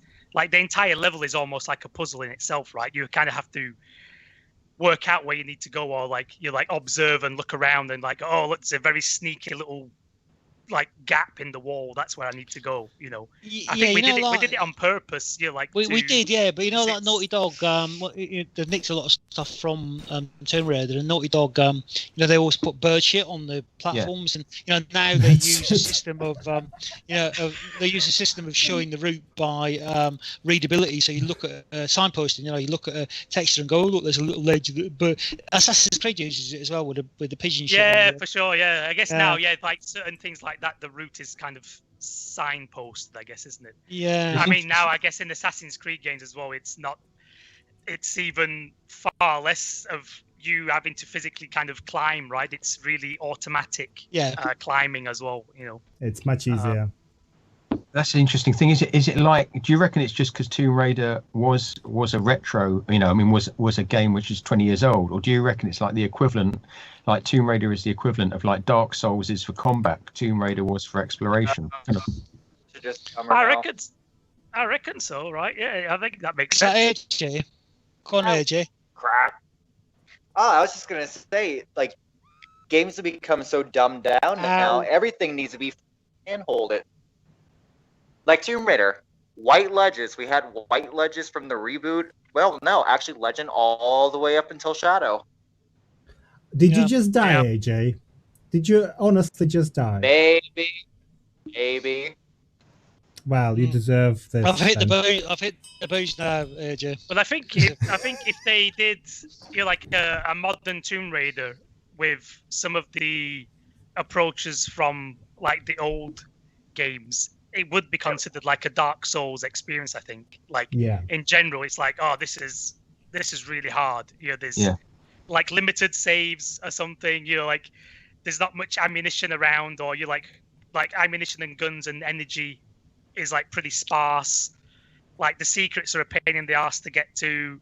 Like like there will be so many things that I think which would be comparable, I think, to some of the more like modern, like what people see as like hardcore games with like super difficulty. So I mean, I think there is a market now for that, like there's a lot of retro games. There's a retro kind of Doom, I can't remember what it's called, a retro Quake type of game, and I do think there is a market. I'm not pitching it. I'm just saying that I think there is a market for a kind of a retro kind of hardcore version of traversal design, level design, where you're not handheld, because Uncharted has been getting more and more feeble in its hand-holding with, you're effectively just playing a movie.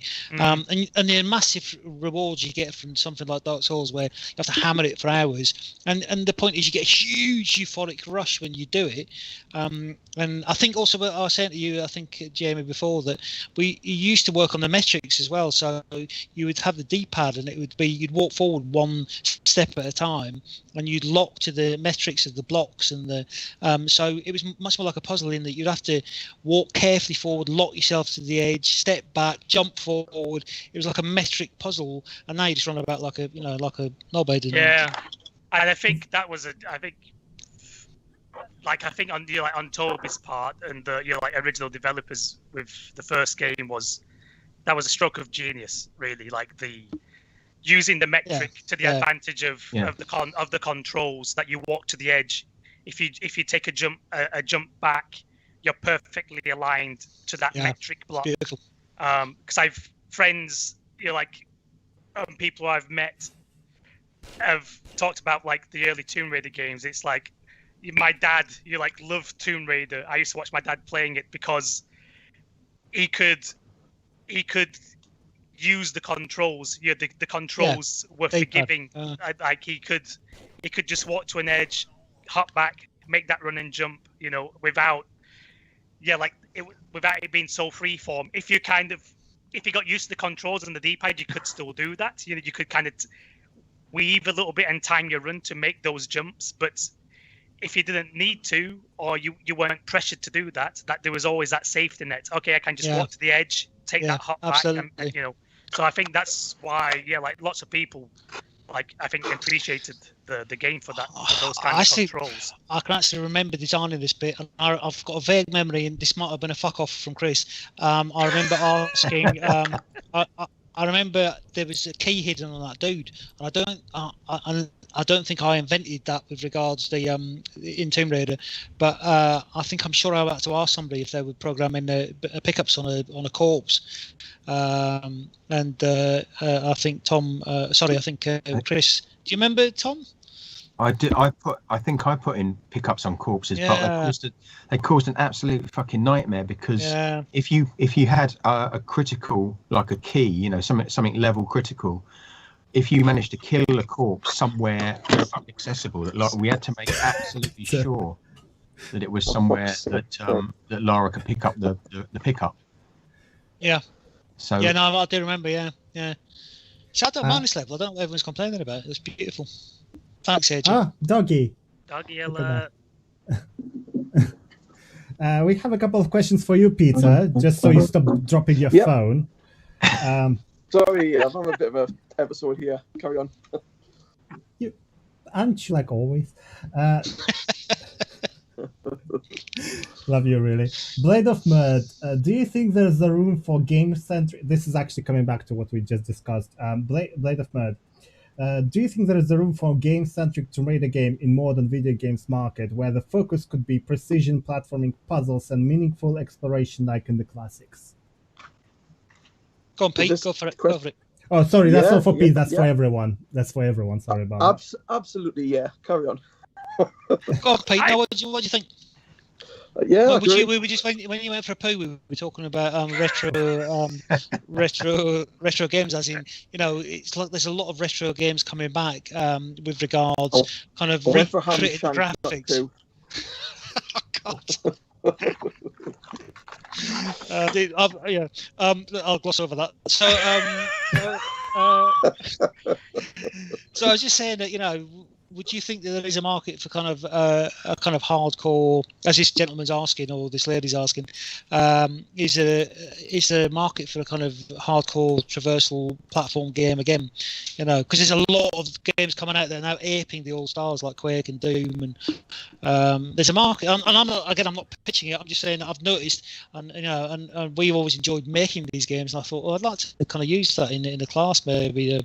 I want to shut up now and let you answer, Pete. Yeah, I mean, I'm probably not the best person to answer this, so I'd rather leave that with one of you. If it involves sound, throw me in. Okay, well, okay, then the question on the sound. I would say that I would be surprised if people wouldn't like be into that, like to appreciate that if there was a game where it was more hardcore, like traversal and those kind of challenges, that I think now, with games like Dark Souls and there's quite a few other games what are really challenging then in combat and and things like that. Like, why wouldn't like a traversal kind of platforming game want to achieve the same thing? I know it's a few years old now, but like games like Super Meat Boy, is like an insane like 2D platforming game, and that was pretty successful. Really successful as like an indie game, and that is nuts. That's like for me, I tried to play that game and it's just like, oh my god, this is so infuriating. But again, when you actually achieve one of the levels, it's like, yes, it's like you can't believe that you actually managed to do it. So I think that's it works the same for, say, a hardcore Tomb Raider game or platformy type of 3D game. Yeah. What do you think, Tommy? Yeah. Yeah, I mean, I agree with what you say. I mean, I personally find like Dark Souls really frustrating. I cannot be bothered with it, that sort of level of frustration. But my kids absolutely love that and are very, So I can understand that there is a potentially a market for that, and it's an interesting design choice as well. I think that's the only thing is whether it is a kind of a design choice rather than something that's kind of forced on you by the technology, or the design the constraints of the editor and stuff like that. And I think to an extent it was with Tomb Raider. It's what we had to work with at the time. It's constraints, isn't it, that create some of the best design, as in, without constraints, you end up with idiotic games. Things like, I can't think of any particular examples, but, where you've got massive tech. I mean, the new console's just coming out now, and you're worrying that God, it's like you sit in a room and go, what? I see the students doing it. I've got the students coming in the first year, and I'll say, right, I want you to make a concept document for a game, and it's stopped more. They've stopped doing it now, but they'll pop in and go, right, I want to make something a bit like Cyberpunk 2077, and I'm saying, right, okay, so that's that. Well, but I'm saying, well, that's a whole city populated by thousands of people. You've got ecosystems, and you've got a number of competing game systems, weather systems. You've got economies. So you're one person that's like 800 people over the period of 4 years, and they're going, well, no, I'm not going to do it as detailed. Obviously, I'm just going to kind of do it. I'm going to do a kind of rough version of that. And it's amazing that if you've got no constraints, people will just shoot. You need to be. I think you do need to be constrained to create the best things, and we were constrained. You're absolutely. I kind of go in for.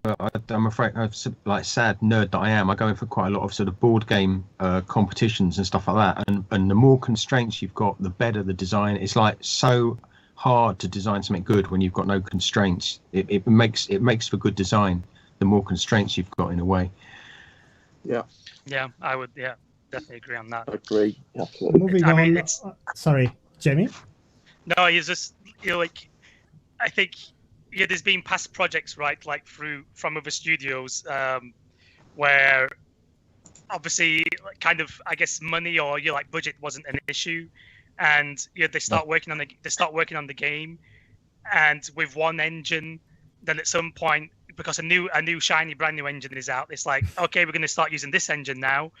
And then another year or so goes by, and then that engine gets updated, or another engine comes out. It's like, oh no, we're going to use this engine now. And then the game is like 8 years old. And even though some things it might look pretty nice, but certain things of the actual game didn't change, so it's kind of outdated at the same time. That reminds me of the project that we had a co-design. That reminds me pretty much of a scenario co-design. So which one? Every time a new piece of software kept coming out, things got updated, and then eventually the game just took forever to release, and when it was released, it just was too late, kind of thing. Which one was it? Shell Shock, wasn't it? Shell Shock. That was one of them, yeah. Hurdy-gurdy was the one I'm thinking of. Oh, right. Okay. Yeah. I was going to mention that, yeah. AJ, apologies for putting you through 3.5 hours of a building site. We're still in fucking London. Sorry, I'm like... Don't you fucking swear in the stream. Unbelievable. But yeah, It's like so much love for London. Constraints and like direction is important.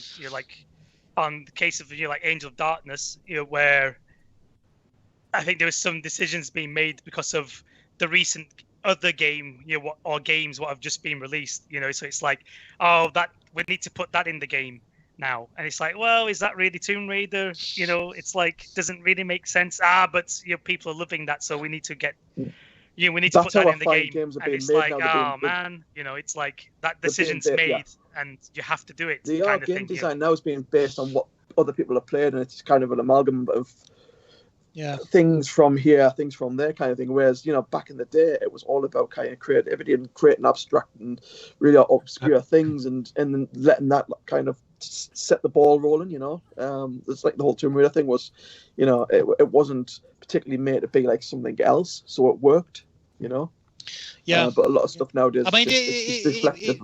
I did used to sit with Toby when he was, when he was playing a lot of games, and he did nick a lot of things. Not a lot of the 3D directional controls came out of Mario 64, but the one thing that he did put in later in the development of Tomb Raider 1 was the water, which was to do with we used to play, I think it was Quake at lunchtime, and there's water in Quake, and so and I remember going away, and then a few weeks later, like the system level popped out, and it was kind of like, oh right, he just introduced water as a, and Heather herself has said that Toby would make these very rough diagrams, and then her and Neil would kind of sit down and kind of work them into something playable, I don't know what the point of that was, but thanks for listening. But I don't think there's anything wrong with them kind of being influenced by stuff. It's just, I think, it's the same with music. You kind of like, you love this beat, you love that kind of style, you turn it into your own, but you don't copy it. I think a lot of stuff's being copied these days, and just because they know it's a safe way of making a game, because that kind of like mechanic works. So it's like, it's not as, I just find it's not as creative as it was back. No, I mean, you used to have to come up with new genres effectively, I mean, I remember Stuart Atkinson, who worked on Tomb Raider 2 and Tomb Raider 1 as well. He effectively came up with a kind of rough version of GTA with the kind of top down, and we did have the top down GTA at the time from Dave Jones, but he was saying, well, we want to be able to get out of the car and run around the city, and it was kind of a mix of Driver and GTA, but it effectively was kind of talking about the open world game. And so unfortunately I was in charge of the team, and then instead of making that, we made Blam Machine Head.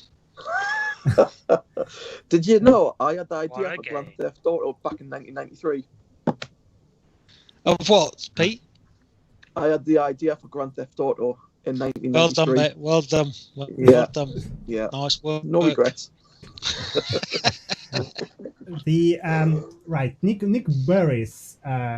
I want to mod that replace Lara with Ash. Well, you say that, but there is someone actually created a level with for my competition, and they actually made a model of me, which looked really cool. So maybe there is a question for you, Peter. Now, get in. Sound questions.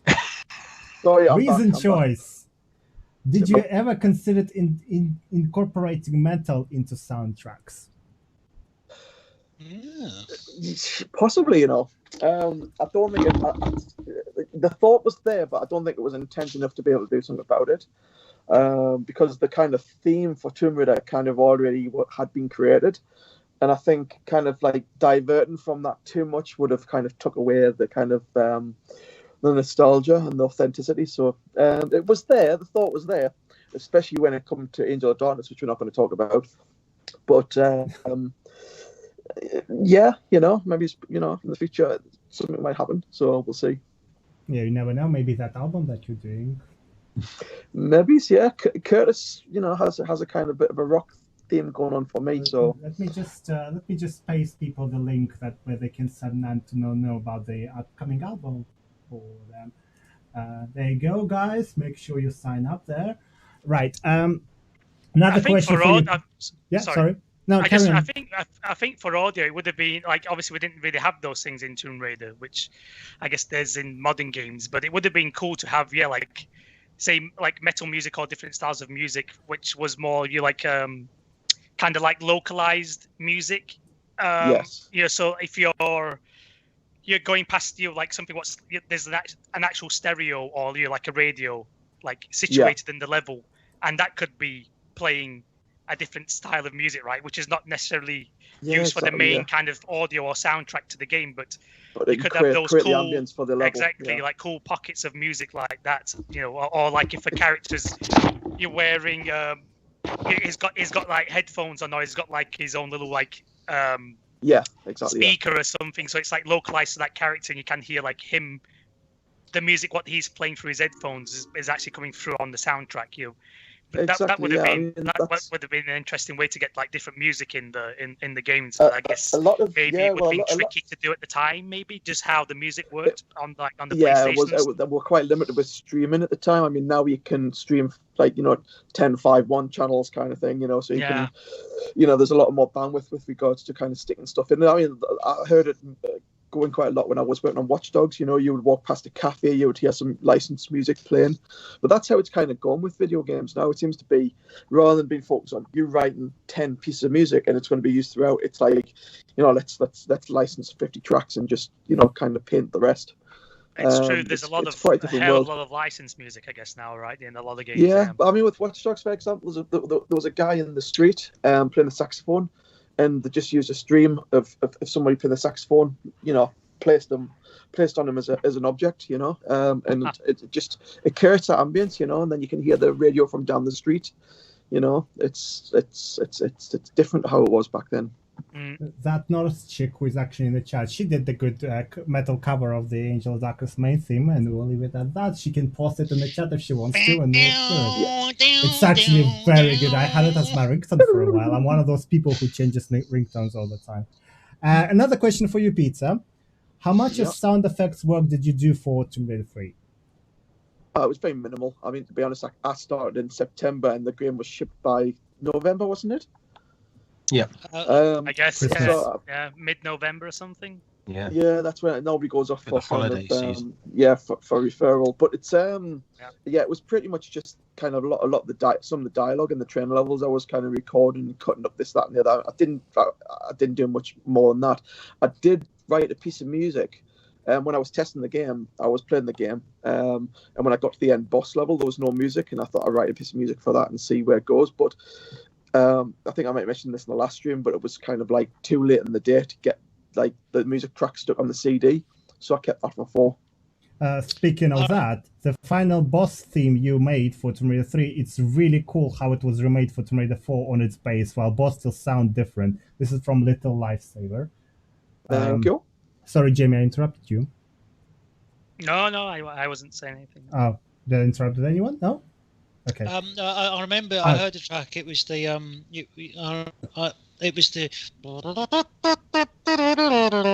Definitely. Yep. I think you got it wrong. I said it was.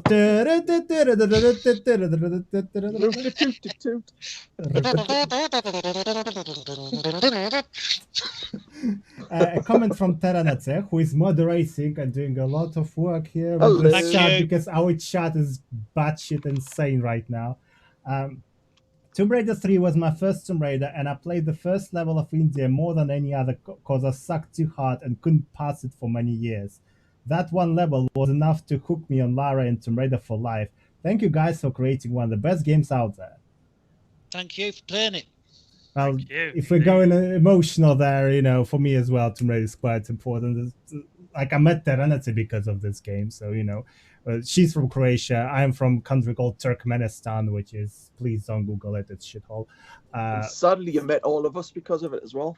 Andy bought a Victor Meldrew spitting image puppet from the Tomb Raider bonus. Wasn't it, Andy? Yeah. Brilliant. Yeah. I bought it from Uzbekistan. Yes. We spoke about it in the last stream about how you use the Bucharest? Was it? Or can't remember now. Right. Rachel Marie, how come the secret reward system was only implemented in this one game?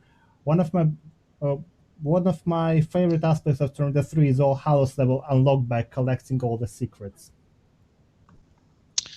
I can't remember the secret system. Can anybody else remember that? There are. So I will just explain. The secrets, you can collect them in Tomb Raider 1, 2 as well, but they don't unlock anything. So in Tomb Raider 3, they unlock All Hallows if you collect them all. Oh, okay. All right, yeah. Okay. Yeah. I think my memory of it is that basically it was too much to keep, because basically, designing a level took a long time and a lot of resources, and I think kind of almost like wasting it. It was almost seen as a waste to have it only as an unlockable secret rather than as a main. That's my memory of it anyway. Yeah, I think you're right. Yeah. I can't remember why I built All Hallows though, because I'm just looking at AJ playing this, and it's just like backtracking nightmare through a building site, and it's just I can remember just hiding the shit out of the route. And I apologise for that. It's kind of like backwards and forwards, and it's not good level design. But you do occasionally get a spectacle moment like the rancid cubic version of St Paul's, but it's kind of like. We were just trying to cram so much in. It's just a hugely long level. We could have done well to cut back some of these levels. I believe personally, from my levels. To be fair, I kind of want to pop in and just say I kind of changed my mind this level. Now that I know what the hell I'm doing, it's kind of growing on me. I like it, Andy. Thanks, AJ. Thank you. The checks in the post. Down below, right here. Really well thought out. I would not have thought to actually jump to that corner and actually going over. Yeah, it's hiding things though, AJ. I know, which I'm not. I appreciate we want to still want to make difficult traversal games, but it's kind of just hiding everything. Have you seen the chat, Andy? You destroy someone's life. Yeah, and that North chick saying my life was destroyed by this level. Yeah, and I can relate to her. Please for yourself. When I was actually visiting London for the first time, I was like, that looked nothing like in that game. To be fair, everybody's gonna say this one destroys their life. Wait till we get to the kayak. Oh God. We're not playing that today. We're not playing it today. It's a vehicle. The kayak. Speaking about nostalgia of looking at going to London and it being nothing like it. Have you ever played a game that's been kind of in a city or a country, wherever, and then going to that country and then knowing what's around the corner before you've got there because you've played the game? That was quite surreal. Yeah. So what games have done Tony that? Hawk's is the one I can think of. Oh, right. Okay. Assassin's Creed to some degree, I suppose. Yeah, I know the Venice, they shrunk it and changed it a bit, but going to Venice, I thought, oh yeah, there's that Campanile that's in St Mark's Square, and Assassin's Creed Unity, which I played again recently because it was free, and that's a beautiful Assassin's Creed game, and I used to work with one of the guys who was a producer, who Jamie may know, Olivier Dauber, and I messaged him just saying, I don't know what everyone was going on about with Unity, because I thought it was a beautiful game. I thought it was a really beautiful game, and everyone got in a mood with it because the heads kept disappearing off the cutscene actors, Yeah. To be fair, in Tomb Raider 4, there are quite a few textures I could recognize from British Museum, because you guys used it for textures inspiration. You took some photos for it, and I've been to British Museum way too many times to count, so I was like, I know that one. I can't tell you exactly which artifact, but if any of you guys ever go to British Museum, have a look and you might find something there. Yes. Well, yeah, no, I spent a day. We went there for about 3 days, I think, and I just walked around taking photographs of the floor and the wall. And now I'll be locked up because they think I was planning some sort of terrorist attack. But well, I do it all the time, and I go there with cameras. There's a beautiful ancient Egyptian artifact there, and I've got the camera, and I'm taking a photograph of a vent. It's like all the artifacts you British people stole. I will be British next year, so I will be joining the Thief Club. You can join the colonialist mayhem. Right, there was a couple of questions. I'm sorry, I did not get the name, but who designed Lara's model in this game? Tom. What? Lara's model. The model. Would that the actual model would that still have been Daz, wouldn't it? Or I think that would have been Darren Wakeman. Yeah, I think. No, Phil did the outfits. Phil did the cheeky leather I clad think he leather. did. Did Phil do all the skins? That answered second question about by SDTV, who asked about the outfits as well. I mean, did they come from? I can't remember whether they actually came from. Did someone do sort of concept art for that, or did Phil just make it up? No, I can't remember why we chose this. I mean, obviously it's really sexist and weird now, and just kind of shows its age. But I think it might have been. I know what it was. It was, I think, Batman 2 had just come out. Probably. With Catwoman in it. Yeah, and we effectively used to just nick everything from films, regardless. Which you can't do these days. But I think we've gone, oh right, let's put her in a cat suit and deeply sexist and weird. But there you go. That's the game industry. That's what you did in the 90s. Yeah. There's some very dodgy adverts for it. Guys, so before this stream started, I was actually playing the 90s adverts, and yeah. Let's just leave it there. For Andy, did you come up with the idea that Sophia Lee had a company called Slink, or was it invented for Tomb Raider 3 Lost Artifact? What was it called? Slink? So, yeah, Sophia Lee Incorporation, so it's like abbreviation SL Inc. Slink. That was definitely my idea, yes. It wasn't Tom.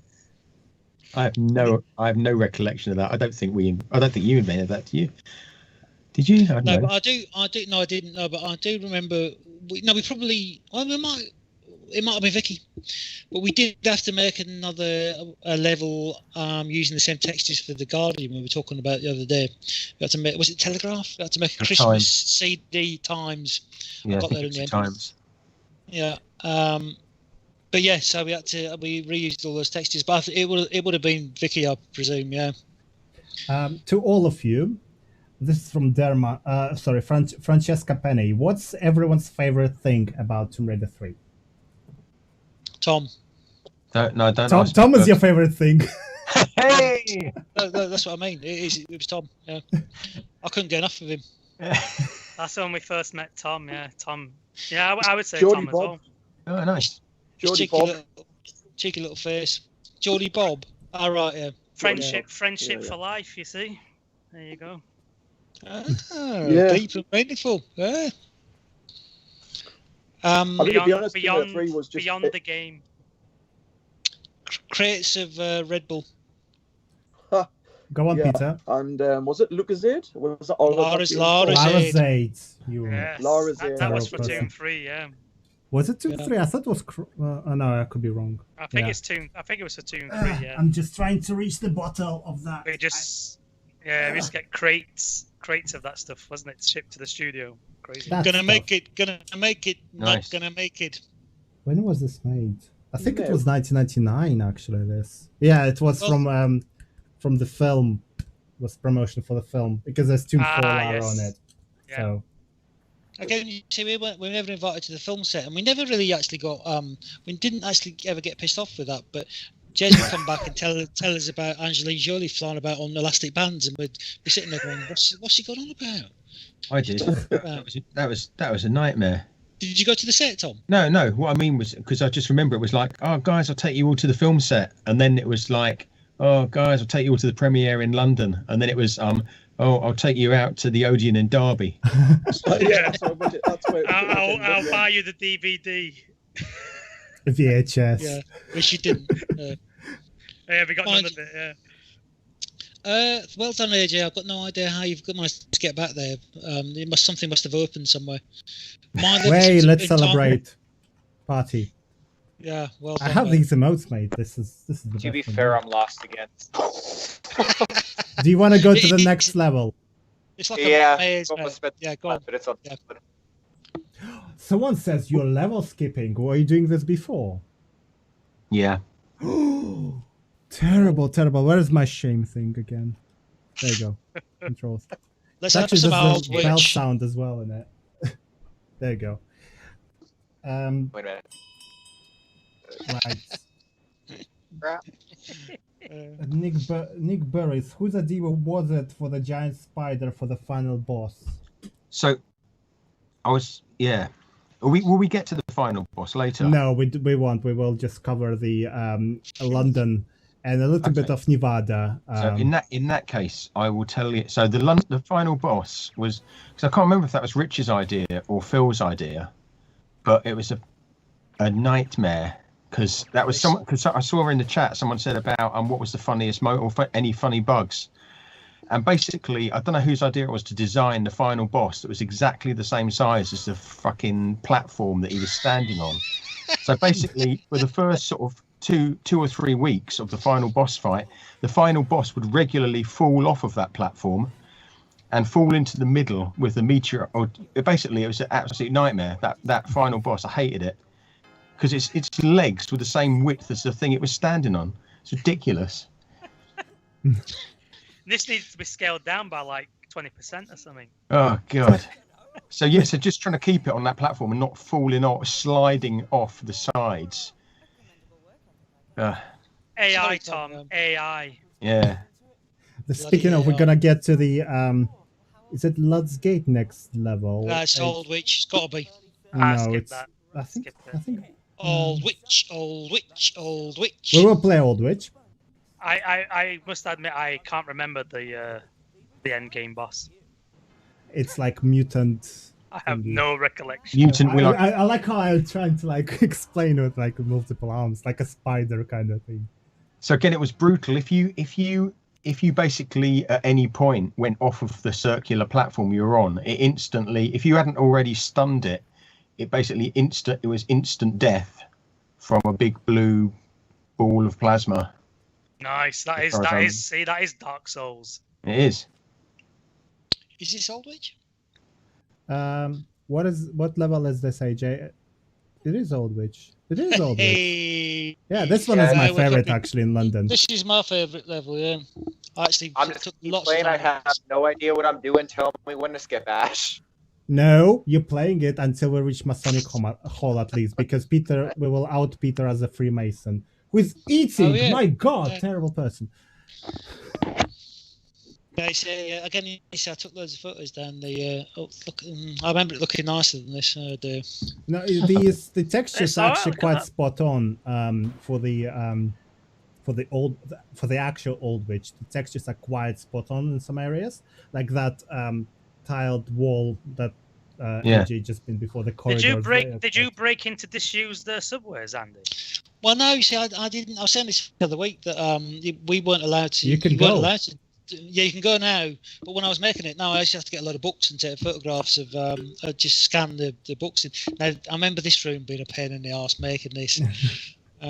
Yeah, but no, I remember this distinctly, making all this, and I really enjoyed investigating, researching the history of the level, and researching the tube stations. I remember researching ghosts of the underground ghosts of the British Museum, which Gibby recreated with 6 pixels as the scariest ghost I've ever seen. the 6-pixel ghost monster. We should watch, like, next, probably have a watch party and watch the most haunted episode where it's set in Old, which is Derek Acora. Right, it's absolutely brilliant and hilarious. There's an episode where Derek Acora goes, "Oh, I'm guessing, Marilla's dick. Okay, yeah, I remember that one. Yeah. No, my wife bought me a ticket to see Derek Acora live, comedically, obviously, and we went to see him live, and he spent his entire time just pointing at separate people in the audience and asking them questions that he guessed might be the name of one of their relatives. This went on for about 3 hours until I was almost weeping, but yeah. Do you know somebody called Joe? No, Jake. No, Barry, James, Jack. And then people will be going, no, leave me alone. Yeah, I will. If you look up, guys, most haunted Old Witch, seriously, the best shit ever. That will make your day. There is a question it's a general question, so for everyone. Did you ever try any custom levels made by fans or watch streamers who play them? This is from Dines Radar. I haven't, but I think I got a link you sent last time, and I do want to play. From Lion, who is actually watching this. I did send the stuff. Yeah, I would love to watch those, and I will watch them. I promise. As Ash knows, we've just started. You need to play them. Yeah, we started our academic term, and with the COVID, it's a bit chaotic at the minute. So, but I absolutely want to play these. So, yeah, I mean, I'd love to have a look at kind of, and I'm sure the other guys would as well. I'll hand over to green you. Textures on the walls, that's literally spot on Aldwych. Like literally all of this brings back a lot of flashbacks when I actually visited the place. And what about you guys, the rest of you? Jamie, Tom, Peter? No, I haven't played any of the fan-made stuff, no. Nor saw any streams or anything. So yeah, it would be interesting to see though, for sure. Would be I will send you the link cool that Lion sent me. Come up with. So I will send you a bunch of them to play. Peter, have you played any custom-made levels? I haven't actually. No, I haven't. But it'd be interesting if you got online, did a short stream playing them, just to kind of. You know what? There is actually a multiplayer mod where you can play with multiple Laras, so we can do that if you guys want. Oh wow. Well, I'm a master. I'm a master of Tomb Raider, as me and Tom will prove for some of our streams. Well, we'll do that then next. We will organize that. I won't be holding anybody back. I can guarantee. Tom, have you played any custom-made levels? I haven't. I think feel like when we were doing this, I mean, back in Tomb 4 or 5, there were some custom levels around when people first started playing with the editor, which I might have played then, but I haven't done recently. And I'd really like to see this new editor. Sounds cool. Because I did ask people to send me email and I'll forward it to you. Because the thought of going back and using the old Tomb Raider editor makes me feel physically ill. But this is what they did. They actually improved it. They made it so it's easier to navigate and use. Because when I first opened Tomb Raider level editor, I was like, "This is cursed. No, I'm not touching it." That said, I closed it and removed it. Never touched it since. I spent so many hours running about in this particular area. This is really kind of emotional for me. Not I say really emotional, mildly emotional. It's just kind of. I remember spending many hours building this particular section because I used to have to run down the clicking of Pete's keyboard to get to the bottom of the subway escalator. So I used to have to run through that every time I was testing the level. And I remember just sitting in, I think we were all just sitting in a room for many hours. I was just testing and kind of, weeping. But no, this is because I haven't been able to play this because obviously my hands are sort of lumpen and ancient. But it's nice to see a youthful human. AJ could be 90. I don't know. Andy, can you just turn off your camera and keep it off, just so it stops freezing? Poor Tom in that weird position. Just keep it off. It's fine. Just keep. The internet can't handle your beard. Yeah, you're too pretty for us. Peter, keep your on because yours is working all right. The beard. Right. So. A little lifesaver. Was there a specific inspiration for the Masonic Hall in the depths of Aldwych? It was really research. I read a lot of Peter Ackroyd had written a book called Hawksmoor, and as Tom knows, we From Hell by Alan Moore. He investigated a lot of kind of paranormal elements of London to do with the churches in the East End of London. So that kind of led to the Masonic part, and certainly From Hell was about Masonic rituals. And as soon as I'd met Pete, I could smell he was a Mason a mile off. And then I decided. He's a Mason. I know, yeah. So this is a lie, Andy, because I told you that like literally 2 weeks ago. Yes, I have. I don't know what you're talking about, young man. I have email to prove of that. I have it in writing. No, but yeah, no. So really, it was kind of just reading up on that area of London and the Masonic influence came. That's funny. I was going to mention earlier on that was this influenced by From Hell, and then I didn't want to mention it in case I'd just made that up.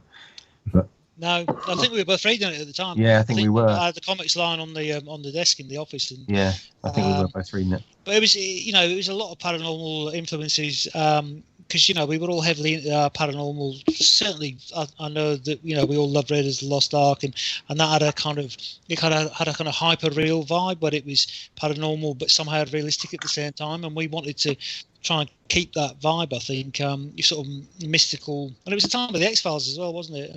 Yeah. Oh, Serenity loves that show. Have an orgasm talking about X-Files. Who's having an orgasm? Is it Pete? He's too busy No, tapping away on his bloody keyboard. Serenity, who is moderating the chat. Jamie, could you please restart your camera for me?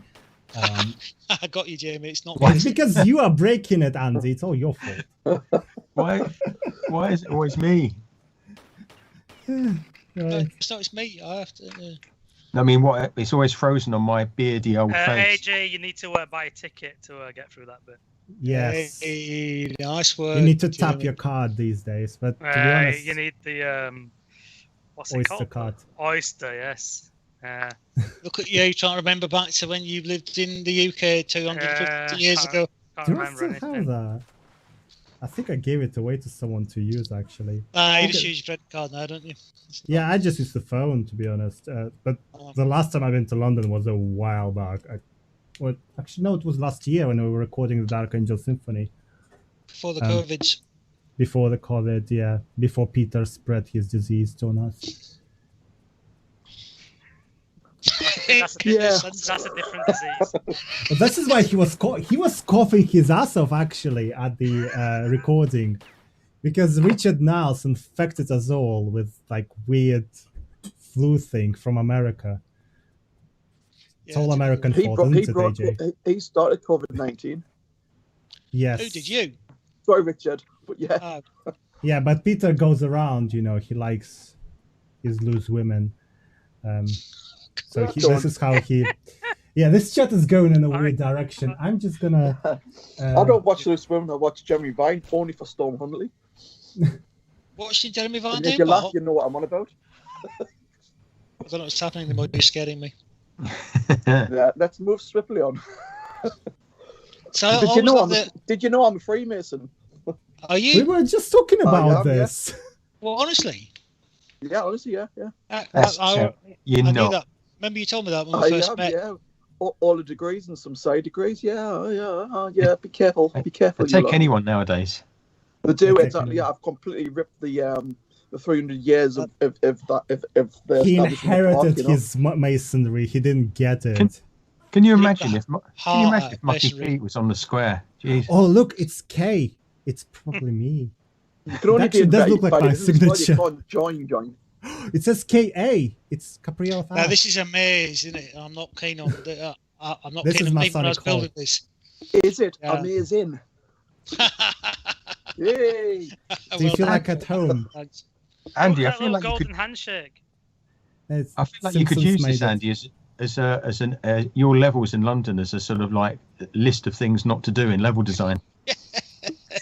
Actually, you know what? It actually is. I tell the students not ever to create mazes because it's created.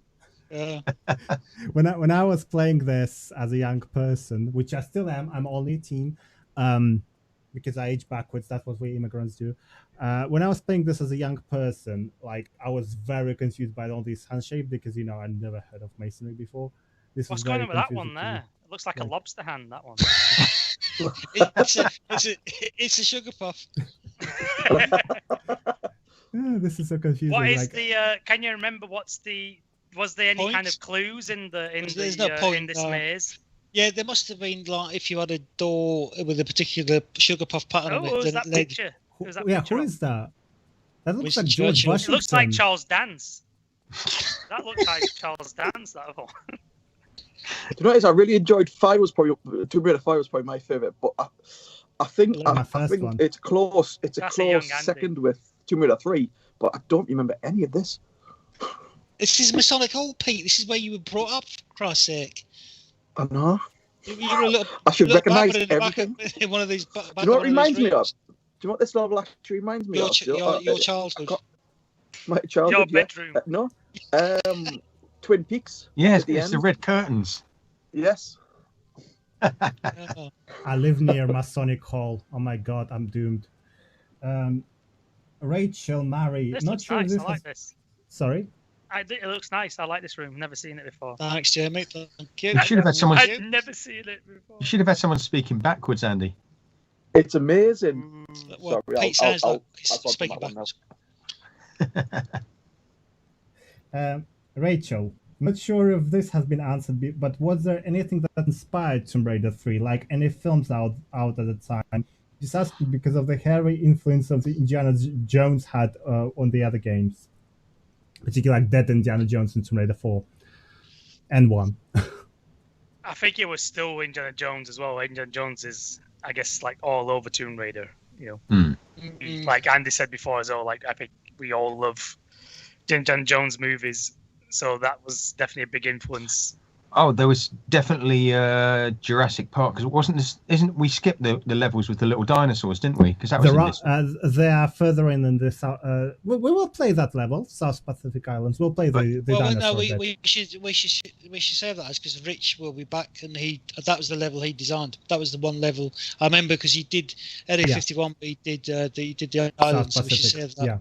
Yeah. Okay, we'll save it then. South Pacific is Rich. Yeah.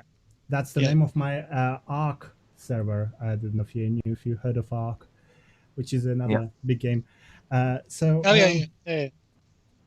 Who programmed the trains that can run you over in this level? That was some jump scare. This is by Jeremy L. I was really proud of those. Yeah, I programmed those in C++. Liar. What are you laughing at, Tom? You know, I can kick him out from the call if you guys want. And Andy doing C+++. Who's that? C+++. No, C#++. Sounds like you're eBay rating. What was that? Was that the sewer cleaning? Was that the pipe cleaning ones, the yellow ones? No. It's just the tube trains fly out of the tunnels, and because I always found it fascinating to actually consider that walking up the tube train. You know, when you're on the tube platform and you look down the tunnels, and it's kind of like obviously something kind of mildly Freudian about it, but it's kind of actually going down those tunnels. You know, if you had to. I think the King's Cross Fire was 80 something, and actually being forced down into those tunnels. I mean, the thought of a train hitting you. So I think that's kind of why I designed in the actually going down the tunnels. You know, but I think tunnels are always scary in horror films, aren't they? You don't want to go down. Yeah, actually, in fact, I retract that. It'll have been nicked out of Jacob's Ladder, like everything else was nicked out of a film. Jamie, can you please restart your camera as well? I'm not. Whilst the only person who has not had any camera problems is actually Tom. Clona, why was the PC version downgraded? There's no sound reverb, no gradient bars, and no footprints. This was actually I did not know until me and AJ played Tomb Raider 3 on PS1, where I emulated just to see how it works on stream, and there are like footprints and stuff like that. I was like, oh, I didn't know there are, because I know. The person who did the PC conversion was lazy. Who was it? I'm joking. He wasn't. It was Pete. So it was. Richard.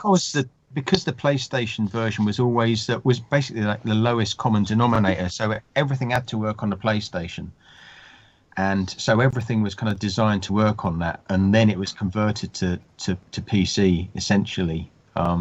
Yes. So just things got left out because we'd always be just desperately trying to do stuff. So, you know, basically quite often we finished the PlayStation version like about a day before it went to gold disc. So, you know, there would be things that just wouldn't make it into the PC version. And also there was only one person doing the conversion. So, you know, it was a lot of work fell on them. It was Richard Flowers. Richard Flowers. Yeah. Was it? I thought it was Alex Davis. No, he did the Dreamcast version later on. That's right. Yes, that's very right. Jason Gosling. Me and Jamie remember him. A question from Derman for Tom. Is there anything you programmed for this game that you're particularly proud of? Is there anything that was incredibly frustrating to program? The boss. So yeah, we'll talk about Sophia. Sophia took us so many iterations, and I mean, in retrospect, it's terrible. But I mean, I don't know at the time. But the other thing, it sounds really rubbish. But at the time, doing things like crocodile. I know it sounds stupid, but it always bugged me. Like crocodiles, because of the way that the AI used to work, you couldn't get crocodiles that went from land to water or from water to land. And things like, so there were lots of limitations like that you might not notice as a player, but it always meant you could, if you were being chased by something, you could basically get to where it couldn't go and then shoot it. So it's like in Tomb 3, I think there's crocodiles in Tomb 3, isn't there? There are in Pacific Islands. Yeah. And they could follow you. They could follow you out. In London, there is actually. What the hell were you smoking, Andy? Oh yeah, in the sewers. Yeah. Under the museum. There's rumours, isn't there, of there's supposed to be a rumour of like wild pigs living in the sewers and things. So and also I wanted to replicate. It was mirrored in our future design for Shell Shock, where a crocodile fell through the roof. I think we are done with Old Witch. AJ, do you want to skip to the next one? AJ, don't try not to do Lud's Gate. Try and do the Sophia. No. Let's gate. No, that's gonna take too long. Let's just use Sophia. Okay, fine. Your call. Oh God, I feel like I need to go and get a whiskey before witnessing this. Do it, Tom. Just to calm my nerves. I didn't miss that area though. I remember that was one of the highlights of my life with the team and there you building go. that He's particular skipping level. platform. Not skipping the level. The actual... Yes, he is now. He's doing the ritual. Tom didn't say what was his favourite thing to do. Oh yes. I would say the monkeys, right? He's very proud of the monkeys, what everyone shoots in the face. No one knew about. Yeah. This is Lud's Gate. Is this that cutscene that you like, Pete? There's a Geordie dude in here who's... Geordie Bob, I think, yeah. I can't remember the particulars. I remember him being under a sewer, but that might have been in Tomb 2, I don't know. Oh, no, that was a Geordie dude in that level, yeah, because Vicky actually wrote that character. Wasn't it Michael off Alan Partridge that did the voice for that? Oh yeah, maybe. If anyone watches North Chick videos, Miss Croft, what the fuck do you want, slut? There's a remix of this dialogue. It's great. Sorry, I interrupted you. That's how we originally wrote it, Ash. There you go. Oh yeah, oh God, we remember this. Tommy, here we go again. He's got some original smoky eye going on there, Sophia. Oh yeah, she looks great. She looks very fabulous. I just want to go back to the Lud's Gate for a little bit. You know those punks? What inspired them, Andy? Well, it was the gangs that lived. I mean, there was lots of rumours about gangs left people and animals growing up in the sewers. That it's like the alligators in the New York sewer system, where there was kind of a race of primitive men that were supposed to have evolved in the sewers, plague pits and wild pigs, and so all these crazy rumours that I kind of read up on in 14 times. I tried to incorporate into the level design. Sorry, I was just distracted by that. Took me and Tom 16 months to actually get to that particular area that it is like now. Just when we tried to play it the other day, Andy, we never got past this point. I'll give Ash the video. It's bloody awful. I think you uploaded it, no? I shared. No, I haven't. I didn't. No, I didn't. That's we. Send it our way. We'll publish it. Yeah. So again, I think we're just watching it now, 20 years later. Just the level design is like terrible. The idea that you're fighting a boss that you can't see most of the time because you're side on. I mean, you can see her here, but most of the time when you're dodging stuff, the camera's pointing the wrong way to see her shooting at you. You know, I don't think we were that bad. I think and I sort of say this because we designed it together. But I think that you can frequently see her and you know which level she's at. Yeah. So you kind of know that you've got to keep moving up, which is always a good thing with regards to objectives in level design. Stupid things like sort of crawling through little tunnels here and things. It just took us. But when we designed this just took us so long to get this right. This boss battle was just days and days. I mean, working till 2 or 3, and then we'd be sat there for so long, and then it would like screw up at some different way or other. It was very much the case because you had to learn C++, while we were doing that. The looks of Sophia, some like Linus saying that she looks like Natla. Was that intentional? I knew about Natla, so we didn't design the actual character model. I think again that was probably Phil. So I was about to say, watch out, there is electricity. Oh, yeah. There you go. Shame on you. I mean, again, all right, we're next, Ash. If it was probably just reusing animations or stuff from Natla, probably. No, I don't think we ever. I think Phil will never reuse animations. Daz probably would. Don't tell him that. It's possible. You did not save. Oh dear, AJ. It's very much what me and Tom experienced every single night for about every 5 minutes. Let's go to Nevada, the compound, just to talk about the AI stuff there with Tom, because of the nice prison man, which was quite interesting. Oh God! There you go. He's skipping the level. I feel like I should have been forewarned of this question that's coming up. I'm slightly worried what it's going to be. What is the prison man? He sounds a bit saucy. Yeah, it does. We'll have a look now. Peter, are you there? It's like back to Derek Akora. Sounds like a Yes. Are you there, Peter? Okay. Please don't turn on your camera if you're on the toilet. Are you gonna publish the Tomb Raider 3 boss theme on your YouTube account? Possibly, yeah. It is or it was on my SoundCloud account, but I'll definitely do some of that soon. Yeah, definitely. Yeah, it'll be available. Yeah. Cool. All right, we're skipping this one to go into Nevada to the high security compound. That's my favorite level actually inside That looks Tomb Raider really 3. cool, actually. Yeah, no, I remember that I worked on part, and obviously it's Rich's level for the majority, but again, we should sort of wait for Rich because I had to do some of this and I can't remember why. This is how I drive my e-bike, by the way. I fell off the other day and I startled the poor guy who was walking his dog. He was like, "You scared me." I was like, "I scared myself." I did like whole commander jump, like rolling on the floor just to minimize the impact. I only damaged my knee there. Did you kill his dog? No, I would die myself first before I kill a dog. Cats, on the other hand, maybe. Yeah, I agree. Yep. There you go. She's being imprisoned for illegally driving quad bike without number plates. Jamie, where have you been? There you go. I like the way that it's I went frozen. to get a on drink of water. Jamie looks like he's frozen. Like he looks like a board supervisor foreman. Oh, now we got Tom frozen as well. It looks like a bored superhero. I think it's the stream can't handle all the hotness. I'm looking after the Ark in the Yeah, warehouse.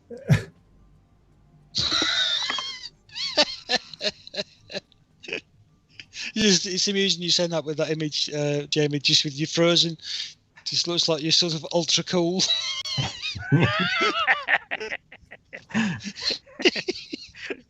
Tap men. Yeah. Sort of an FBI type, I'm looking after the Ark, guys. Yeah. So, Tom, tell us about the AI programming, and I'm just skipping that. Pretending I didn't hear anything. How difficult was this in terms of AI programming with the good guys and bad guys and stuff like that? So I think that wasn't too bad because I think I nicked that from Tomb Raider 2. There was a level with Monastery, yes. Yeah. So I think having them fight each other was not too bad. I feel like did it start to do some.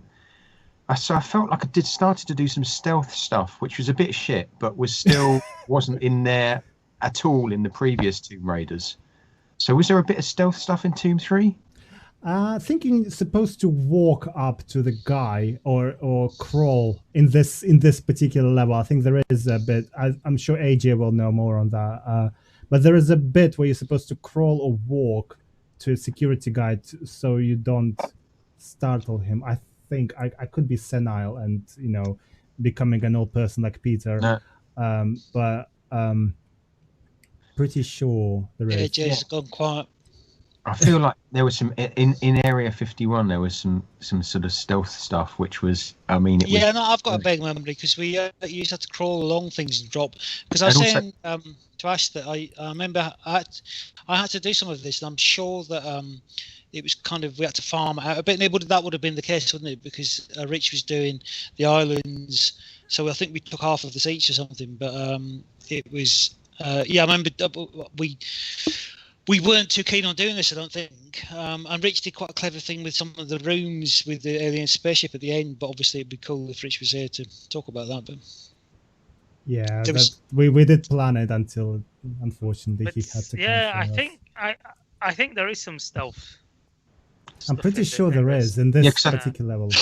So I seem to remember that I think previously, like, enemies just always knew where Lara was. But I think in this area, basically, if you were stood far enough away and you were not in their line of sight, they didn't know you were there.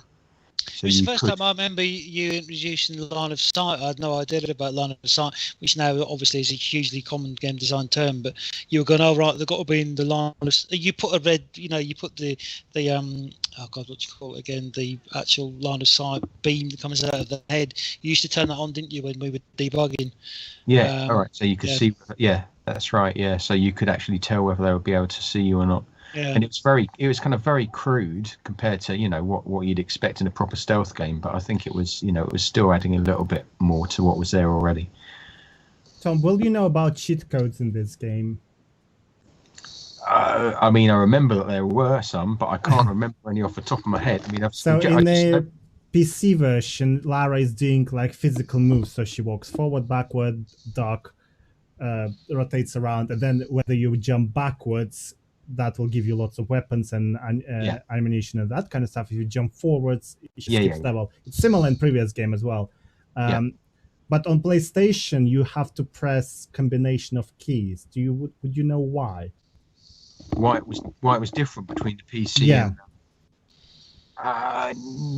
no, I think it was probably just easier to do with the combination of keys on the joypad. We knew it off by heart, didn't we? We used to just flick it into when we were testing. Because that's the other thing. It's always difficult to remember is that just because of course we were still not on analog pads, were we? On this was still just digital D-pad on the PlayStation. Oh, it's probably been a nightmare to play on analog pad. This. Did you say that one of the cameras had frozen, Ash? Everyone's except for Jamie. Jamie is all right, but Tom is frozen and Andy is frozen. And the reason why we still see Jamie is because you guys are frozen, and he is the last person to speak with unfrozen camera. Oh shit! For a moment. There you go. I think you're coming back to us, Tom. No. I did turn it off and on again, but I'll try again. Yeah. There you go. Andy's back. Ooh. Tom, your mic. Oh my god, Tom, your mic. That's a nice sound. Can somebody record it, please? That was Tom's mic. Sorry, Tom, I muted you just now. That was the Freemasons. It was revenge. Everyone's now uploaded. I need to get Tom back into the stream somehow. Now this is really nice. This level, and this is Rich somehow. There we go. Tom is back. Yeah, the lighting's nice here. Well, no, you know that you got the double wall, transparent wall, haven't you? I can't remember whether that actually was just an object or whether. There you go. Tom is back. Transparency. Oh, you know what I mean? I think that's a separate object. That I think. But this the wall. Oh, here, yeah. Keyboard. Sorry. No, yeah, that's the text, yeah. Yeah, so it's transparent texture between the rooms, isn't it? Yeah. It's quite clever, that. Yeah, that's cool. Sorry, Tom, your microphone is doing the static again. Stupid, Tom. There we go. Good. It was a good plan. It was a good plan, though. Actually, I liked getting rid of Tom like that. No, he's here. He's still here. He hears us. I muted him for a bit before, but now he's back. Right, let's play the manor because I don't want to play too much of Nevada City because we want to get rich on this, don't we? Yeah. Let's play the manor, AJ, and this will be the last level for today, unless you guys want to play Lord's Gates, because we do have. I don't know what you're talking about. I don't even remember that level. Oh, it's that level by that weird Scottish person. That was play All Hallows. Actually, All Hallows. Oh yeah, All Hallows. That's the one. No, let's wait until next time, Ash, because I'm in the middle of moving house, and I'll tell you what, I'm going to be shouted at by my wife. Okay, so this is the Lara's Manor. It's an expanded version from Tomb Raider 2. Would any of you were involved in making this? I know Rich did a lot of this, but Yeah, we all had a part in making this. So I think we all did textures and built various bits of it. I think Jamie, did you do the quad bike track, or was it Rich? Everybody's gone. No, I think that was Rich as well. Yeah, I don't think I did anything in the manor house. Tommy? Tommy, did you make the butler of lockable in the freezer in 2 and 3? Tom, you're muted. Tom, we can't hear you. Tom, unmute yourself. Did you get the devil? Oh, the mic. Oh, no. Your mic's gone mental, Tom. Yeah. Maybe exit the call and join again. Yeah, just hang up on us and call back. It's his beard. It's rubbed against the material. That's how it sounds like. Hey, he's the little old fella. Get him in that. What nice work, AJ. Get him in that freezer. Ooh. That was Nathan. Vito, keyboard. Nathan did the. No, sorry. Stop typing. Get off your OnlyFans account. I keep muting, then unmuting, then I forget that I've unmuted. So. But yeah, I can remember. Please. I can remember the manor house looking way better in this one from the previous. Yeah, Ted Anderson was actually saying it's the best manor. I do agree. I love it. I spent so many hours just playing this one. Speaking of, have you guys, any of you, Tom has left us. I think he's trying to fix out. He's back. There he is. Is my mic okay now? Perfect. Yeah, cool, Great. Yes. Let's go back to the question about the butler and AI. Were you programming the butler in here, and how difficult was it to make it? Look at that shit. Hello. Oh, nice work. Nice corner bug there. We did that deliberately, by the way, AJ. Bullshit. I can't remember. So I mean, I think I did make him lockable but I think he was just anywhere. I think he just followed you. Did I do that? I can't remember. I remember doing the thing with where he holds the tray up, but I think that was in Tomb Raider 4, wasn't it? Where he holds up the tea tray while he's shooting. No, it's in here. He's not in Tomb Raider 4 at all. It's in here. All right, you know. Okay, so I did that because it annoyed. I think it was annoying that you could just shoot. So I wanted to find a way to explain the fact that you could repeatedly shoot your guns at him without him dying. I survived somehow. I'd like to see the quad bike track again. I haven't there seen we that go. for years. He just cheated because you're supposed to get the keys to get there. Like exactly. Yeah, this is the yeah, exactly. Oh, sneaky. It took me so long to get there when I first played it. That's one thing I wanted to ask you guys about the. Someone asked again. Sorry about that. Whoever asked this question, I just completely forgot your name. Have you guys played Phil Chapman's version of this, The Lost Artifact, which is an add-on for Tomb Raider 3? And if you have, what is your opinion on it? Because I love it. Phil's made an add-on called The Lost Artifact. Yes, it was published by. Was it Phil Chapman? Oh, Campbell. Sorry, Phil Campbell. I was going to say it wouldn't have been. I was going to say. Yeah, it was Phil Campbell. Sorry. Was that the American? Was that an American guy from IDOS? Yeah. Correct. Have you played it? No, we used to have I hate to say it, we used to have disdain for anybody that wasn't part of the core Tomb Raider team, but which is a shame. But I remember him visiting him. Him visiting at the studio. Right. And he seemed like a nice. I mean, the trouble was always just that whenever we got visitors, it was normally when it was like September, October, where we were just massive crunch time.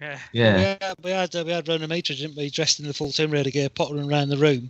We were all heads down, like hello, and they're just getting on with like no, In fact, oh shit! Hang on, I've got a photo. Let me see if I can find that. It might be behind me somewhere. Shit! Look at that perfect camera freeze from Andy. I'm gonna use that for my thumbnail. Perfect academic shot. Who did the unfinished business? I think it's also him. It's him, right? Yeah, and but was it not an Irish? Well. Is that an Irish guy? That was Phil. Wasn't that Phil? Maybe that was Phil. Tom's got something secret in his pouch. He did I'm the trying to find my- unfinished business like pack for Tomb Raider 1 and 2. Yeah. And 3. Okay, so Yeah. he did 3 as well. I was Yeah, there. all three were made by the same team. It wasn't just him though. There was like a couple of people doing it, but Okay. Yeah, there was I think for there was a maybe Vegas level, wasn't there? yeah, I think that's in Tomb Tomb Raider Raider 1, 2. right? No, that's 2. 2. That's the 2. Golden Mask. Golden Yeah, Mask, I can remember everyone. the Vegas level initially had like so many pictures of Elvis Presley like all over the place. It's like, yeah, you can't use Elvis Presley. So can I? Yeah. It's like- Have I show frozen us. again? Have I No, frozen? you are frozen. But yeah, you are frozen. Can you just restart yourself again, the camera wise? I No, will. we just thought it was mental. Like it, like you can't like use images of Elvis Presley. It's like yeah. There you go. You're unfrozen now for me. It's like using Coca-Cola or something. I'm frozen as far as I can see. Can you see? It's because yeah, there you go. There you go. Oh, There I you can go. say, So oh that- yeah. We I've got called in to do this photo shoot. Yes. I've still got that magazine. Yeah. I've got, and this was literally like the day we were meant to be doing a demo for official PlayStation magazine. Oh, So we'd wow. been in the studio for like 48 hours solid, and then it was suddenly, we'll drive you to Nottingham, and you've all got to put tuxedos on. And I think it was two issues later that the magazine folded. Unsurprisingly. yeah. I was actually very confused by that photo when I first seen it because I did not know who developers were, and I was like, "Why is this random man with her?" Like, I was a child back then, so I was very Well, confused. that's what I mean, though. But it's like that's basically the full team, other than the FMV team. That's the full team for Tomb Yeah. Raider. You know? Yeah, that's right. Yeah, So in that, that is the full team. Yeah. yeah. So in that photo with what was it, about eight, 10 Minus Judy, no Judy in there. So she was also. Well, no, Judy. No, yeah. Minus, yeah, like Was voice Nathan acting. in that photo too? I don't think he was actually. Oh, there you go. Minus Nathan. But Pete, you know that we'd never count sound because I'm joking. Sound is inaudible. Yeah, so that was all of the programmers, and yeah, it's all of the programmers and all of the level designers. We just look like a bunch of grey murderers. Yeah, that's about it. Yes. Who did they So- call Apart from Doctor apart from Phil Death? Chapman, he looks way Yeah, suave. Doctor Death. Yeah, Yeah. they called We him look, in the we look like documentary. we've kidnapped a child who's Jamie. And forced me into a tuxedo. For a strange photo shoot. They make me wear things.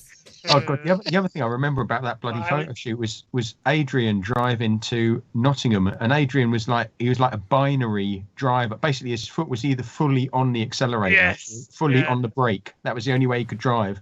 So you'd be like driving about 120 miles an hour, about 3 feet from the car in front. Yeah, I think I got a lift with him during on that day as well. That's terrifying.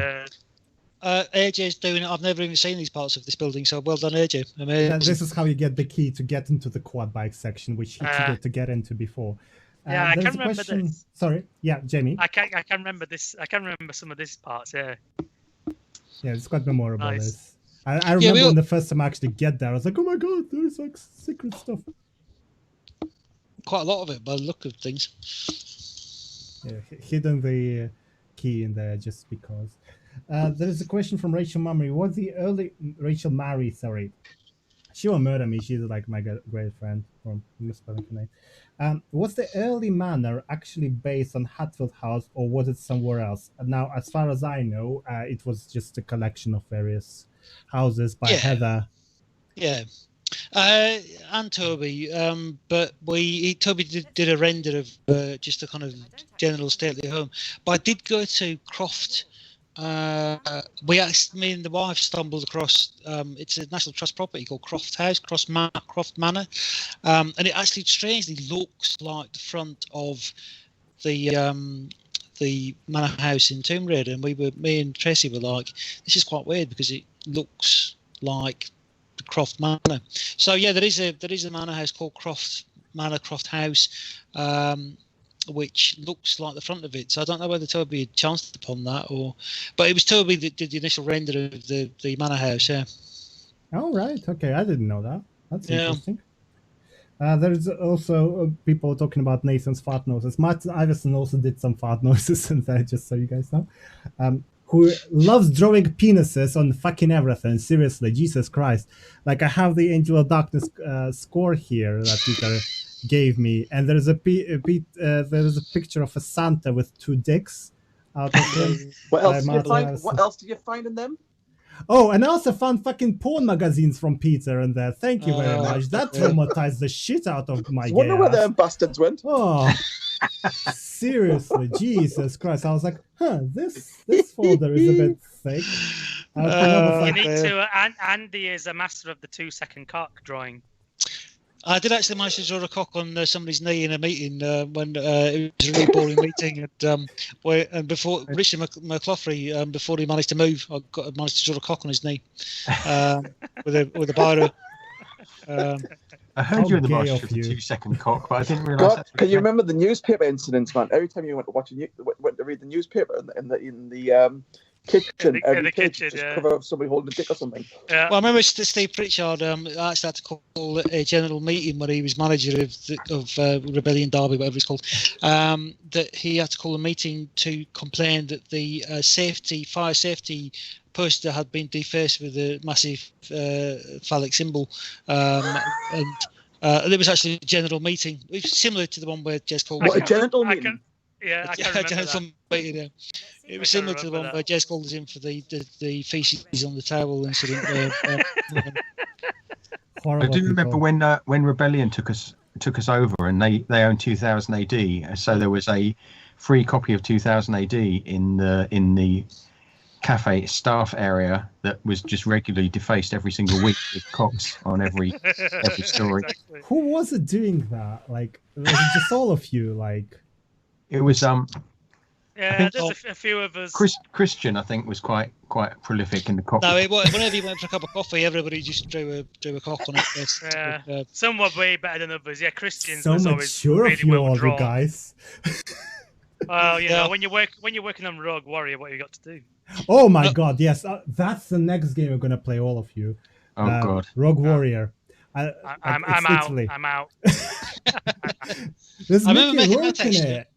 There's Mickey Rourke in it. Come on, it's not that bad. Well, that's It why is the game bad. was made, Ash. They actually had the Mickey Rourke sound recordings of Mickey Rourke saying, you know, something like balls. Chick, fuck you commie bastards. You know, yeah, so they had those sound recordings from Mickey Rourke. The wrestler became quite a popular film, and so they tried to finance and budget a game around the sound recordings, which is what that game was. Rogue Warrior was financed entirely around Mickey Rourke sound recordings. Unbelievable. There's also like a lot of like melee kills, like stealth kills in there. Like someone actually commented, Cheaper and Ironicals did a stream of that, and like it seems like the entire like game dev just was revolving about melee kills or stealth kills, was like knife and stuff like that. Yeah, because it was due in 8 months, so basically we had to cut out all the features apart from stabbing people in the back of the head with a big knife. Yeah. That was the only feature that we had time to actually implement. It was without a shadow of a doubt the worst game ever made by humans.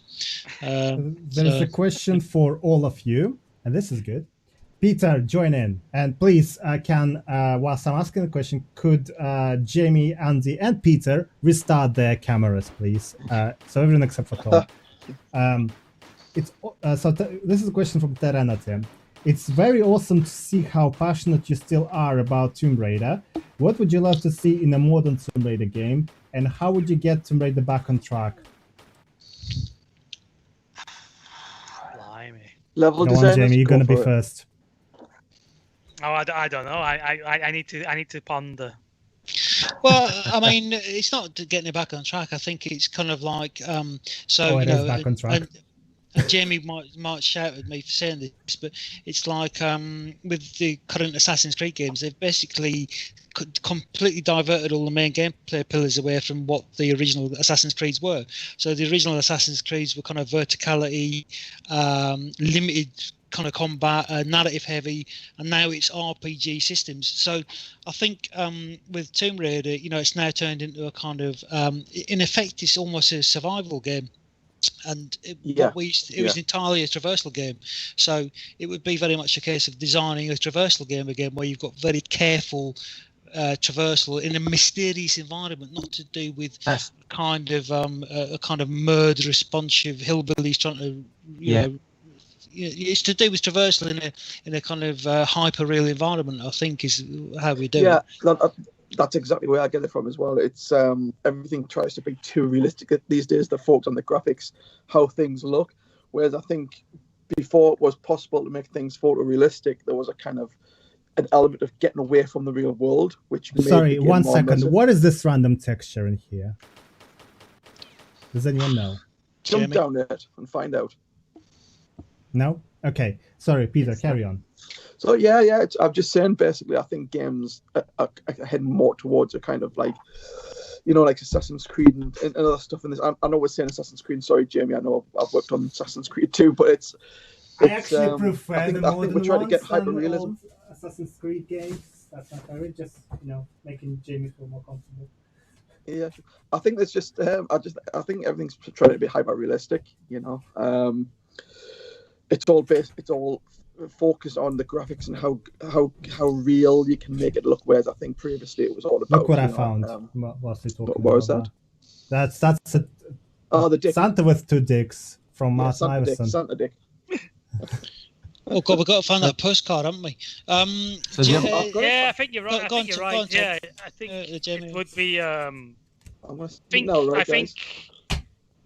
think some of the newer versions of moved away from that sense of adventure a bit. It is like you're saying, maybe a bit too realistic, or like that's kind of survival kind of vibe, in the gameplay where there's not too many tombs you raid. Yeah. Well done. Which is well done. Nice. That's one of the best things about Tomb Raider is killing Lara in interesting ways. But I think to have a more of like a mysterious like adventure setting with kind of those classic like traps and puzzles and like that kind of setting. I think it's really lost. I mean, I think one of the things from the early Tomb Raiders, certainly, I mean, because I played the first 2 as a player, and just remembering things like St. Francis Folly and that real sense of wonder that you got from early Tomb Raiders, and I think hopefully did survive in the ones that we did as well. And I think that's as Andy said, when you're just running around shooting people in the face, it just doesn't really have that sense of wonder that you get from exploration of a kind of a real interesting, mysterious environment, and just feeling like you're in a sort of a special environment. As a gamer, I would say there is no sense of adventure in there.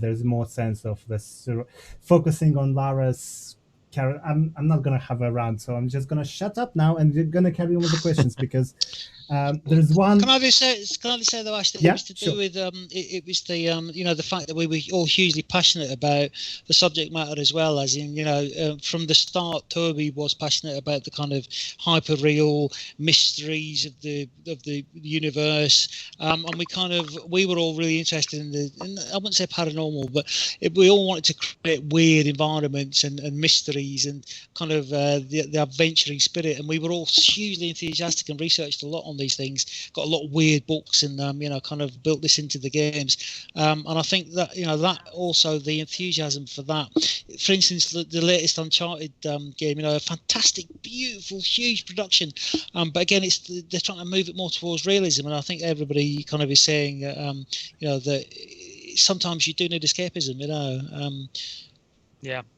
Absolutely. I would agree, definitely. Absolutely. And whilst you all were hating on Assassin's Creed, can I just say that the latest Assassin's Creed is actually much better than the first one, in my humble opinion. No, I love Assassin's Creed. I do love Assassin's Creed. It's my favourite series of games. Odyssey is amazing, and also so is the Egyptian one. Jesus Christ, how is it called? Origins.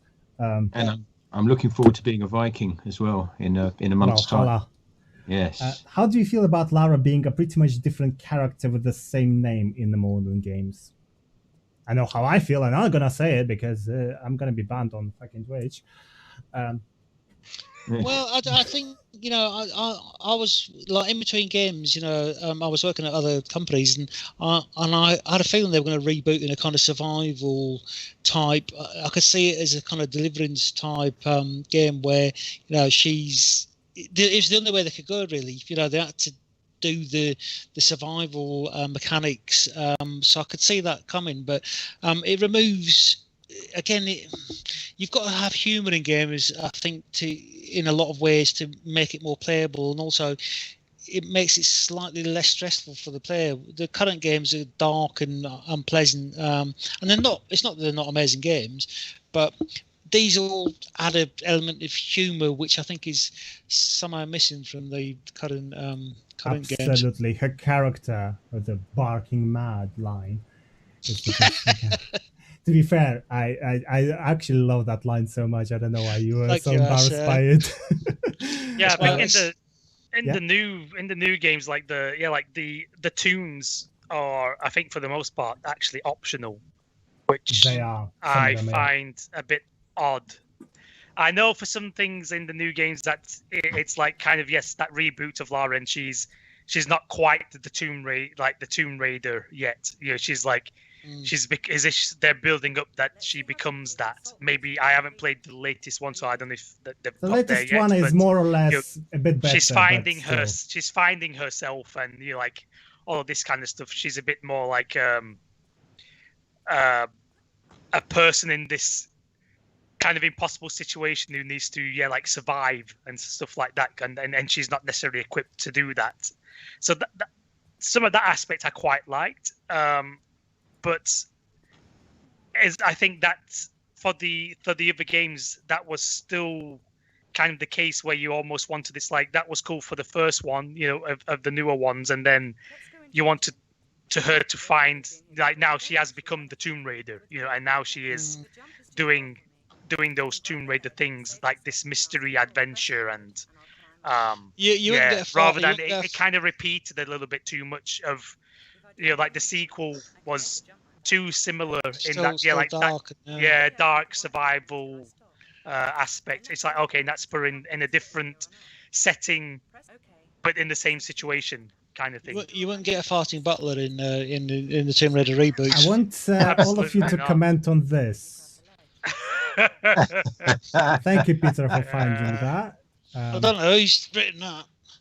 It's definitely you, isn't it, Andy? It's not me. It's not me. Andy, we have to know it is you. This is the end of every single live stream or any form of podcast ends with this. We will get to the postcard. So this is the postcard you guys received at 55 Ashburn Road. Why don't you cunts give Lara a rest? Tomb Raider 4 is cluttered, repetitive, tedious, monotonous, and just plain crap. You peaked with the first game. You are fucking jerks. 2 and 3 were fucking crap. No more Lara. Rewrite the first game, you smug yuppie cunts. Shove Tomb Raider 4 up your ass. Yeah, that's the best bit. That's the best bit. I love the bit at the bottom as well. What did it say at the bottom? No Dreamcast PS2 Tomb Raider. It's obviously some really passionate person. It's very passionate. I think the bit at the end with the rewrite the first game, but it's like, well, that's what Tomb Raider 2 was, kind of, you know. Can I ask something? Like, what's it about? Andy Sandham, will you please read that postcard out? Because I can't do it. I'm an academic now. I can't use D223FS. Why don't you seize give Lara a rest? TR5 as a cluttered, repetitive, tedious, monotonous, and just plain crap. You beat with the first game, you flipping jerks. 2 and 3 were flipping crap. No more Lara. Rewrite the first game, you smug, yuppie seabirds. Shove TR5 up your arses. You sound like that woman from Disgusting. Sound like Willard. It was like a nice. Is it Tomb Raider 4? Is it Tomb 4? Yeah, it's Tomb 4, not Tomb Raider 4. Yeah, not 5. Yes, it was pre-5. Yeah, this one was sent to Ashbourne Road. 5 was done at Pride Park, wasn't it? Yeah. 5 was definitely the most cheerful Tomb Raider experience of all. And Tomb Raider 4 as well. Tomb Raider 4 was Pride Park, or half of it was Pride Park. Someone said Toby God sent it to someone. How much It's of on the an same... X-wing Alliance postcard as well. Yeah, no, yeah. Yeah, Star Classic. Wars, yeah. How much of the same path Crystal took would have Core taken if you were kept with the franchise? That was from Taranata. Just keep it on this menu title, AJ. Yeah. What was the question? How much of the same path as Crystal would you guys taken if you kept the franchise? My God, I can't English today. I think Tom knows the answer to that one. Yeah, Tom, go on. Do I? No, I mean that seriously, as in because you were effectively you were rebooting the first game, weren't you? What, when we looked at doing the Tomb Raider anniversary? Yeah. So yeah, I mean it's well, obviously it's a sore point that we had plans and had a very complete design for the Tomb Raider anniversary game, and I think it's kind of fairly well known that we feel that was we were not allowed to do that because of Crystal, but yeah, so to save you from libel, Tom, because I can see you getting stressed. But the Troy said an interesting thing. You know, when we had a little stage thing down in Derby, as in it was to do with Tomb Raider, not just a stage thing. And basically, Troy kind of got really angry because he was just saying, you know, we do let a lot of things just slip out of our grasp. Because, you know, Tomb Raider was very much a kind of British. We were great at game making games, you know, and we still are hugely creative. And it's kind of we've let our industry slip away a bit, and we just let it go to America, and you know, and we've kind of let other people reshape Lara when you know it was us on you know Ashbourne Road that actually originally shaped Lara, and we just let it go. And you know, we need to kind of try to fight for things that we've created and built. Is kind of the what Troy was saying, and you know, and I do agree. And it's just, you know, we've put so much effort into creating Tomb Raider, and certainly Toby did, and then we just let it slip away, really. Yeah. We are just about to end the stream, so guys, please, your wishes and stuff like that in the chat, please. We'll carry on talking, but I mean, we will. It's well, not you know what? I didn't get to say anything last time before we ended, so I just want to say thank you guys for making these freaking games. They are amazing. 20 years later, almost 25 years later, we're still playing. Love the level editor. Keep them coming. Love them. Thanks, Brett. Thank you, mate. Thank you for thank you very much. The pain playing the game. Yeah. This is the question I have actually. You guys were the childhood for all of us. I'll come back to that in a second, but I just want to ask you guys, how old are you guys on this?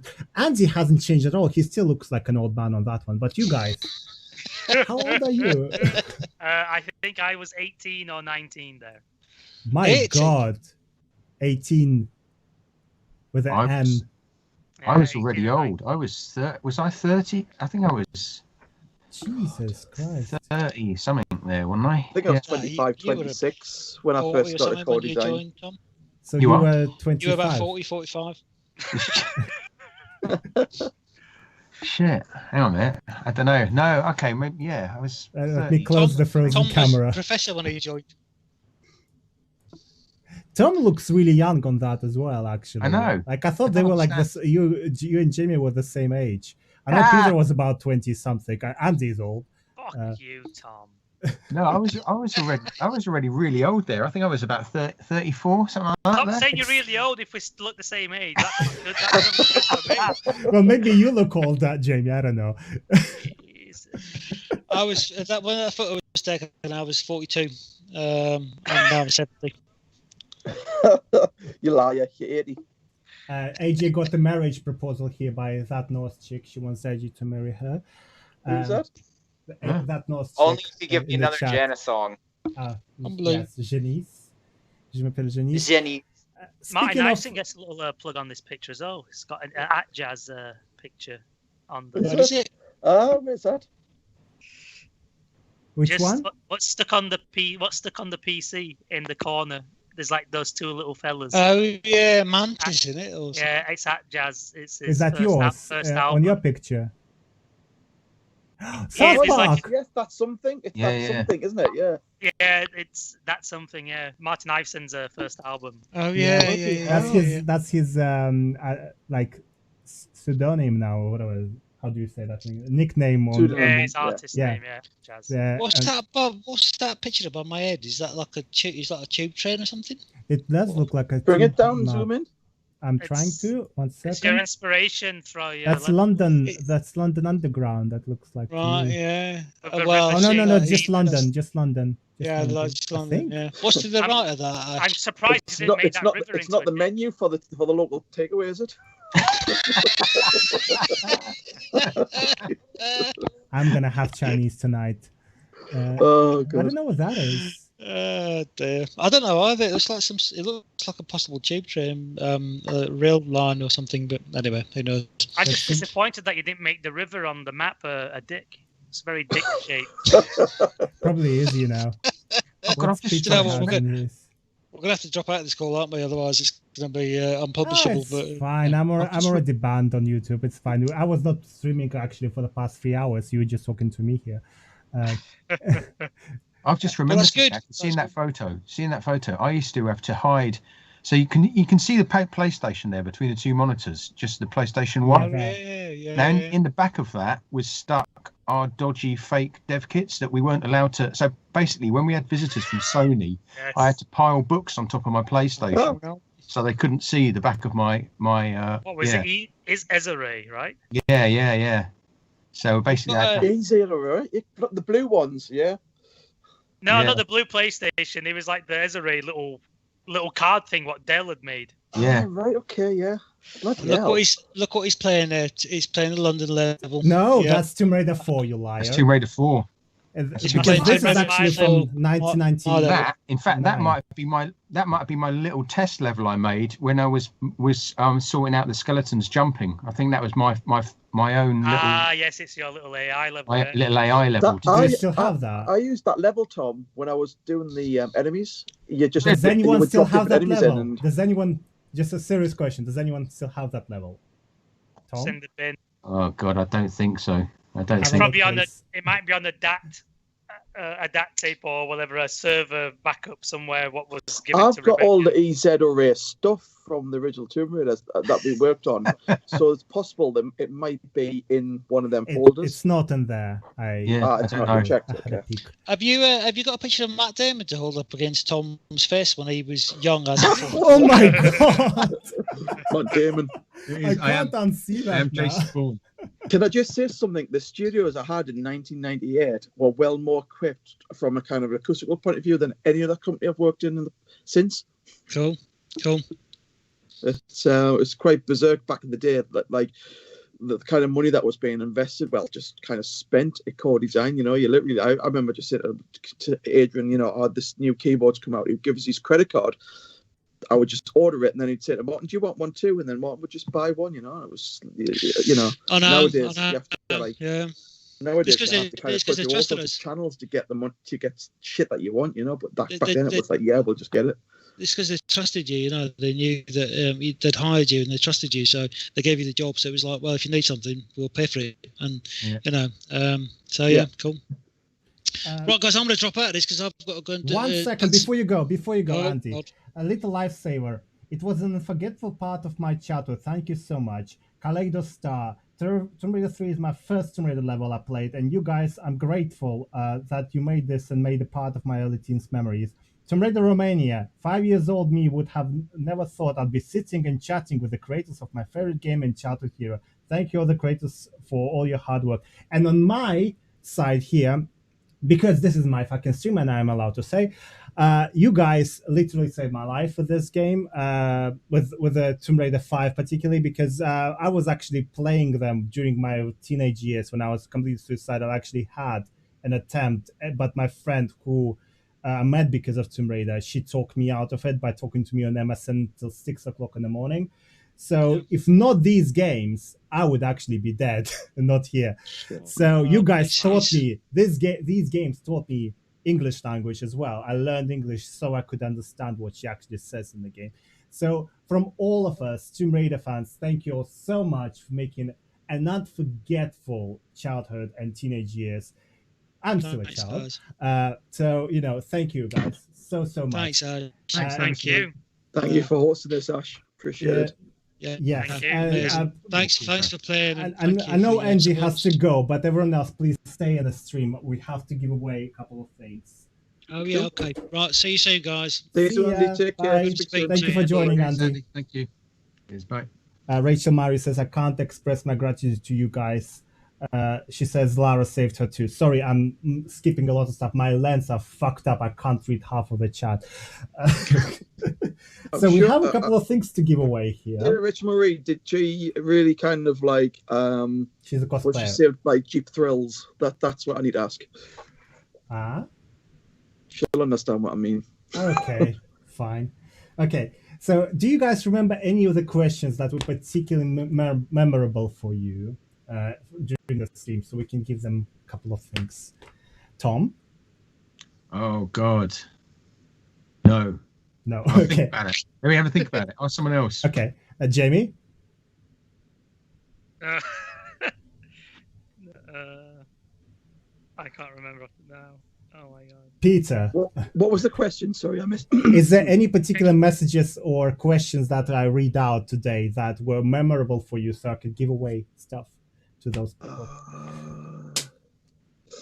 Do you know what it is? I know 100 songs, right? But as soon as I put on the spot, I know none.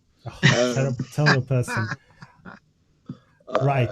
Well, that will keep up to me then. I will just select random person here. Actually, you know what? I will let Taranati choose because she was fucking moderating this whole clusterfuck. And AJ as well. If AJ remembers any questions, please tell me. And I'll give you I like the question when they brought up about the cut knife because I do remember that actually being somebody actually extracted that from the game files. It was in there. Right. Okay. What do you want to give to that person? Let's do the Tomb Raider files for that one. Tomb Raider files. Terence, please find out who did that question, and we will. And whoever asked that question, please send me an email at ash@tombofash.com, and I will organize the postage for you here. Terence will comment. I in the liked chat. the question about the tips when there was a question about like tips on level design. That was an interesting one. Tips on level design. Okay, so we will give away this thing for them. Well, I kind of ran out of prizes, but I do want Terraneta to give away something. So let me see what I have to give away, share away.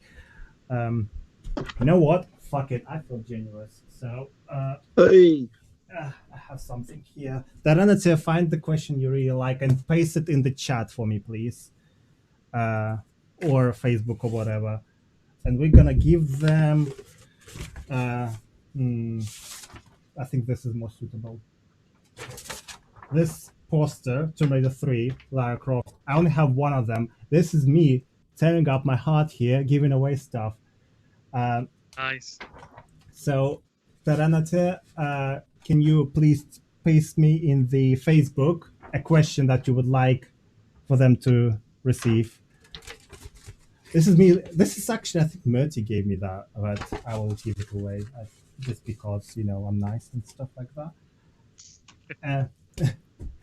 Right. You guys, I now allow you to leave, but we will continue chatting with fans, unless you guys want to keep chatting. I mean, just want to say thank you to everyone in the chat window. We kind of keep an eye on it, and we really appreciate everyone's comments and everything. It's really nice to see people still enjoying it so much, and it's really humbling to see all those comments from everyone. So thank you. Likewise, I echo that. Yes, thank you. Thanks to the community. Yeah, fantastic. Yeah, and cheers. Thanks to you, Ash, and also nice to speak to you again after 15-20 years, Jamie. Yes. So. Do you know what it is? Yeah, it's strange. It is because we're talking to each other here, and I keep forgetting that it's been a long time that we've seen each other. It just feels like it was yesterday. So yeah, it hits you afterwards. Like, it's been a long time since we were actually all in the same room. Yeah.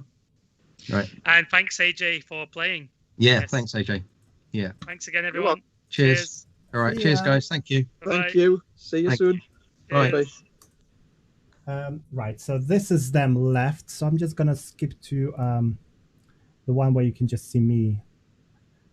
Ooh. Okay, can I stop streaming this now, Ash? Yes, you can. Yes, thank you for commenting on my nice jammy bottoms, but also I have a nice bottom as well, just so you know. That was shit. Terence is still choosing a question, so as soon as she chooses it, I will give away the poster. This is literally what we're waiting for now on Terence to choose where we will get that amazing poster. Oh, thank you all so much for so many questions and so many messages here. Jesus Christ, I was not expecting so many of you to show up. How difficult was it? How stressful was it for you, AJ, to see the shame? Thank you. You know, I think I got it. I got all the, I guess, butterflies out before we started streaming. I did a lot of practice, and then I was like, you know what? Fuck it. If I die, I don't care. Yeah, it's oh, that was fucking. You know, I have everything went down. Actually, my PC is on for some reason on 100% load. I don't know why. I have 14 core i9, and literally everything went to shit as I hit stream. So any issues we have is on my part. I'm very sorry. I should have restarted PC. I don't know why is it doing that. But Jesus Christ, it was very stressful. I hit broadcast. Oh, Terenati wants to join the call so she can announce the winner. I will invite her to the call now in the Skype. If I can fucking figure out how to do it. I'm half blind right now because of the fucking lens. There you go. Add. Terenati, please get into Skype and I'll add you in. Oh, this was fucking stressful. This there you go. There we go. Add to call. There we go. She should join any minute now. I didn't realize that I'm watching. Hello. Hey. Hello. Okay, so Can tell you us. hear me? Yes. Yes. Good. So I am feeling like I'm in Eurovision. So there. So 12 there are votes from actually Croatia go to. Wait. Hold on. I can hear myself. Hold on. We're holding. I'm so confused. Sorry. Hold on. Because I can hear myself and this fucking sucks and I don't have it. I'm joking. I'm trying to find those other winners. Pardon? Let's see.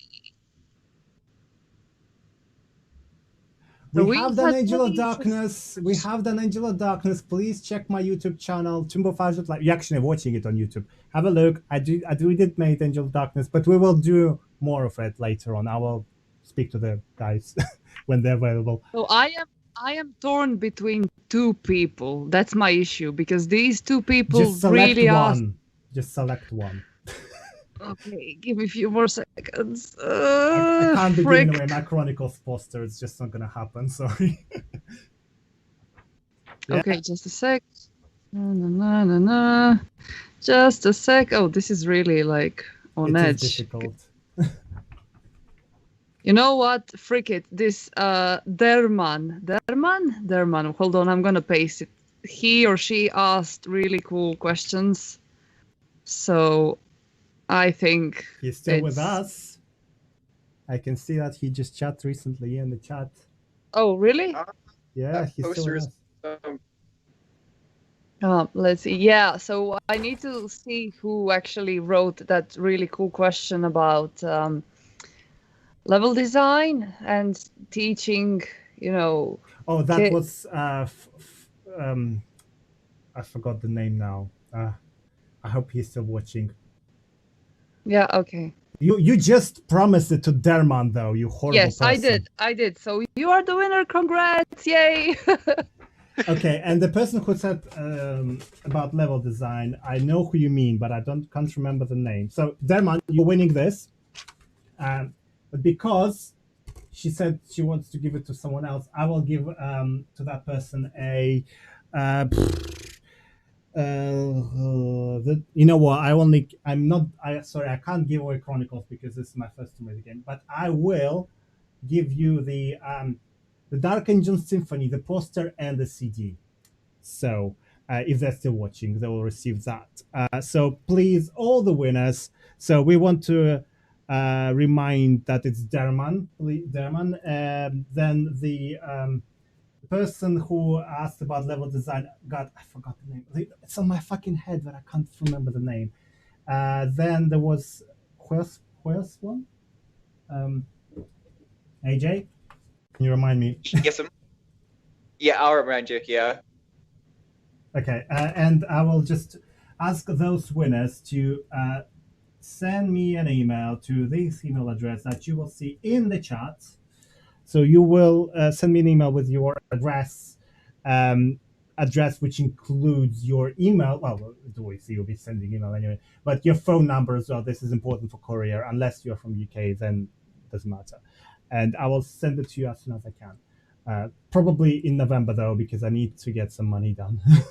Because I am fucking poor right now. That being said, by the way, just let me say something, because what I'm seeing here is that the person who asked the knife question. Do you have that person? Because I think I do. No, I don't know who it was. Yeah, it's Przemysław Coach. Yeah, I can't do Polish names. Przemysław, first of all, as far as I'm aware. Okay.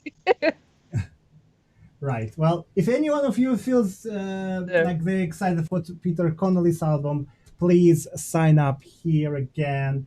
And if any of you are feeling particularly generous and want to support Timberfash, please fucking donate or buy a merch. I'll prefer donation though, because I get it, but right away. But again, please don't feel like you're obliged to. By the way, it's just I'm broke.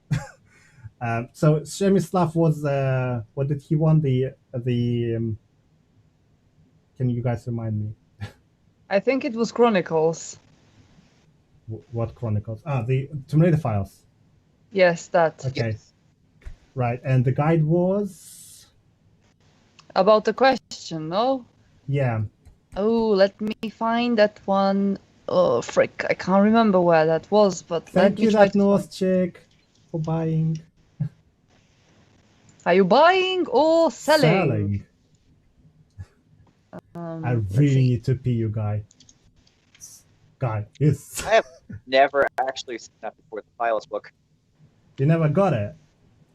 No, I mean we got that guide you're holding right now, but for some reason we didn't get that border around it. Do you have it in the?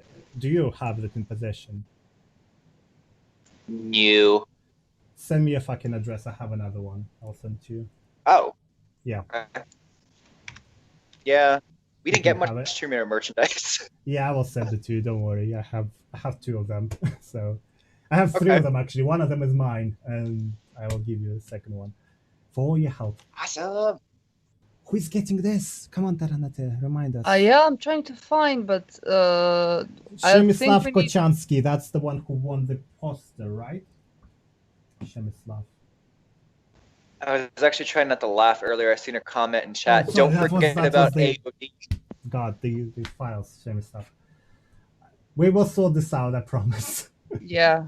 Right, so this is Przemysław. I'm gonna write it down just so fucking. The core design was supposed to pick the winners, not us, but yeah, but here one of them we are, did. I guess. Yeah. Listen here, John. He said, "Don't reward AJ. Miss Jumps and died." Yes. You know what? They're right.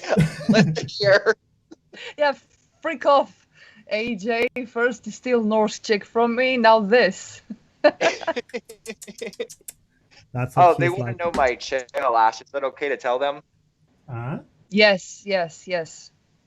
Dreamfall71 on Twitch and YouTube, and it's at Drake1771 on Twitter. Yeah, please follow. If you want to paste me those, AJ, in the Skype chat where we are now, and I'll paste them into the chat as well. I can figure out how to do the. Oh, you know what? I could type it in chat. Oh Yeah, my just god, I found the winner, Ash. I Of found what? the Of what? Of winner. what? Of what? I don't know. Whatever you promised to that winner. It's the question regarding any tips for students on level design. Yeah, that one wins the poster and the CD. Yeah.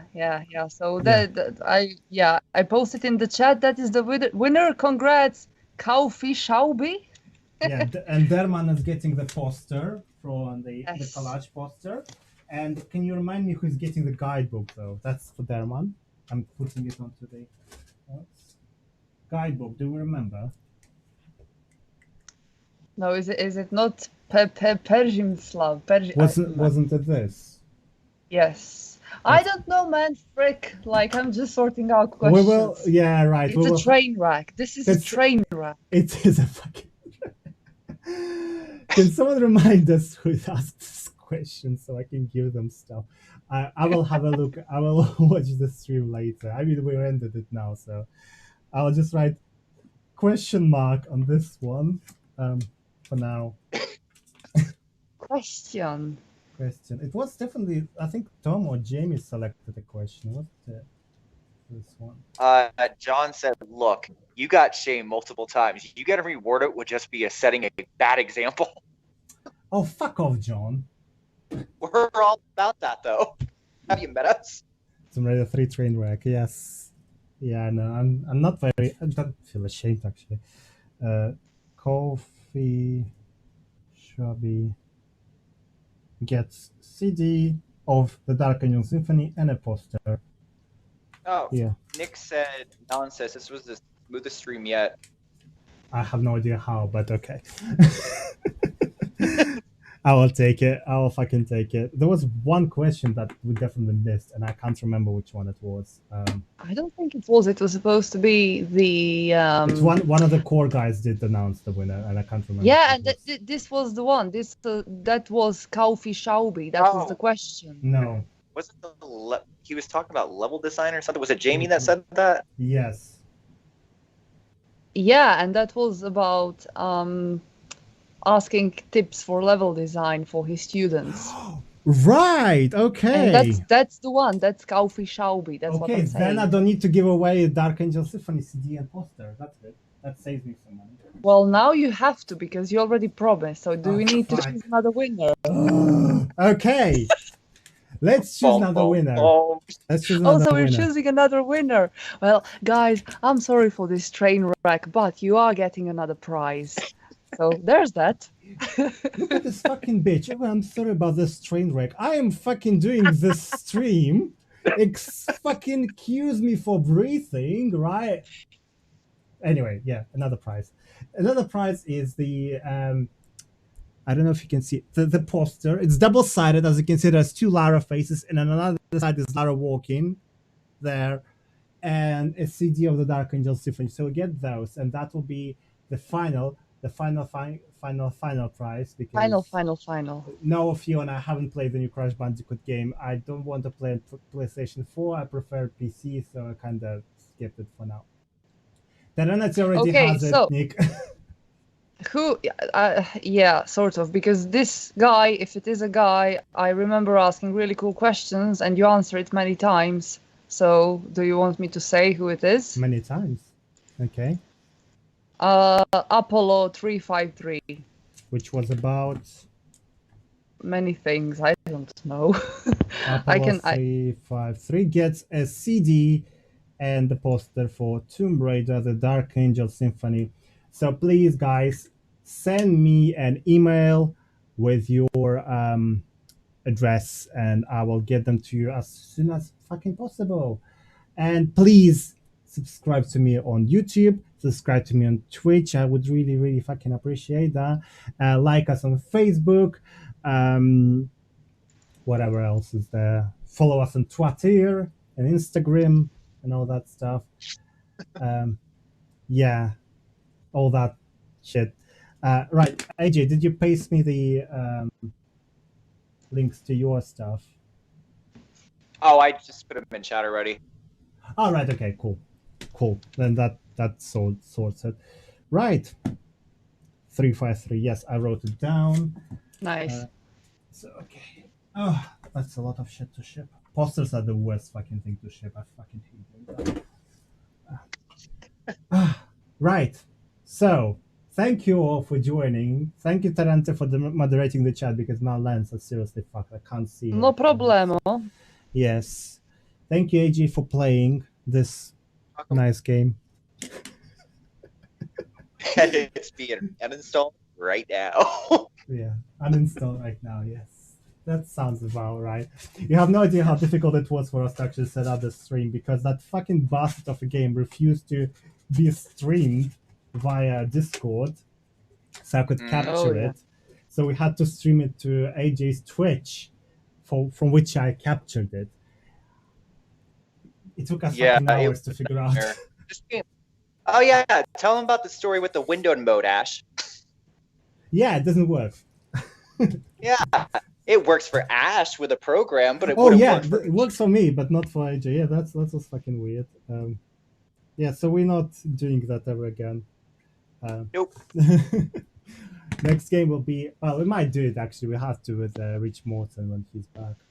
So I think it would be really cool if COVID permits to do a stream on Angel of Darkness with Rich Morton, because I think people would have many questions for Rich Morton regarding that's my plan, AOD. to get basically as many of them together and, you know, play it.